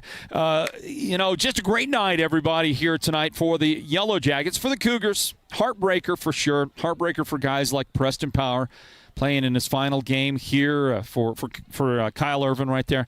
I'm happy that my son David has been able to maintain friendships. When he played, he was a part of the Sholo School District for a long time. Played with these kids. You see that touchdown catch over Jake Decker there late in the game by David. David was friends with, he still remains friends with so many of these Sholo kids that he played football and baseball and basketball with for so many years, and it's all good. Tough competition. They played hard against each other. They competed well, but the friendship is intact. There's that great return by Jake Decker. Almost took it to the house. It was a touchdown-saving tackle by the kicker back playing at safety. Otherwise, Jake puts points on the board for the Cougars tonight. He did a great job. Give a lot of credit to Cash Perkins for battling the way he battled all night long for the Cougars at quarterback. And a team, a young team, Sholo, they're going to continue to grow. The Yellow Jackets are young as well, by the way. They're going to graduate David Simmons and a handful of other seniors. But they're going to bring back, there's Trenton Trickey on your screen. They're going to bring Trenton back. They're going to bring Hunter Kraus back. They're going to bring Noah Chi back. And a ton of other talented athletic players. Luke Berlin is coming back. That team, Blue Ridge, is going to continue to be a very good team. And they're going to play for a region championship next week. Well, next year. Bring these guys back. They're going to be at the top of your list of teams that ought to win the East again next go round. Hey, I want to thank our entire crew for the work done tonight here on our broadcast from Sholo High School, from Sholo Ford Stadium. I want to thank our producer, Derek Simmons. Thank you to our technical director, Joe Matthews, and to our camera operator on camera one up there, Sean Ovestad. Great job. A special thank you to our statistician, to the lovely Sonia Simmons for the great work. That's Derek's camera going crazy all over the place. No biggie, everybody. We're just going to pop off that and give you this look right here. Thank you to the entire crew. We want to say God bless you, everybody. Hope you have an awesome night, awesome weekend. Hey, join us for a live remote broadcast tomorrow from 10 to 1. I'll be there. Rochelle Austin, my partner on the Good Morning Show, will be there tomorrow at 77 Subaru, doing a live broadcast. Humane Society will have an adoption event out there, so come on out and join us. Big sale on Subarus tomorrow morning. We invite you to join us for that. For the entire crew, Floyd Simmons saying thank you for being here, everybody. Thank you to Scott Hoffmeyer, the athletic director, to the entire faculty and staff at Sholo High School for the wonderful hospitality they show us as their media partner and a broadcast partner for Show Low Cougars Football. Thank you, guys. We appreciate everything you do to make our job easy, and the red carpet that you roll out for us every time we come out. And we can't wait to do it again. Next week, it's the 3A East Region Championship, the Round Valley Elks and the Blue Ridge Yellow Jackets at Paul Morrow Stadium. Who is going to win the East? Who's going to get that trophy? And what is the playoff position going to look like when it's all said and done? And will the Yellow Jackets be able to hold on to a first-round home playoff game. I don't believe that Round Valley has the opportunity to crack the top 8 regardless of what happened tonight or what happens next week. And all of that is going to wrap up the Sports Zone's Game of the Week, presented by Hatch Toyota and our outstanding sponsoring partners. Folks, we'll see you next time. Until then, God bless you and good night from Show Low High School.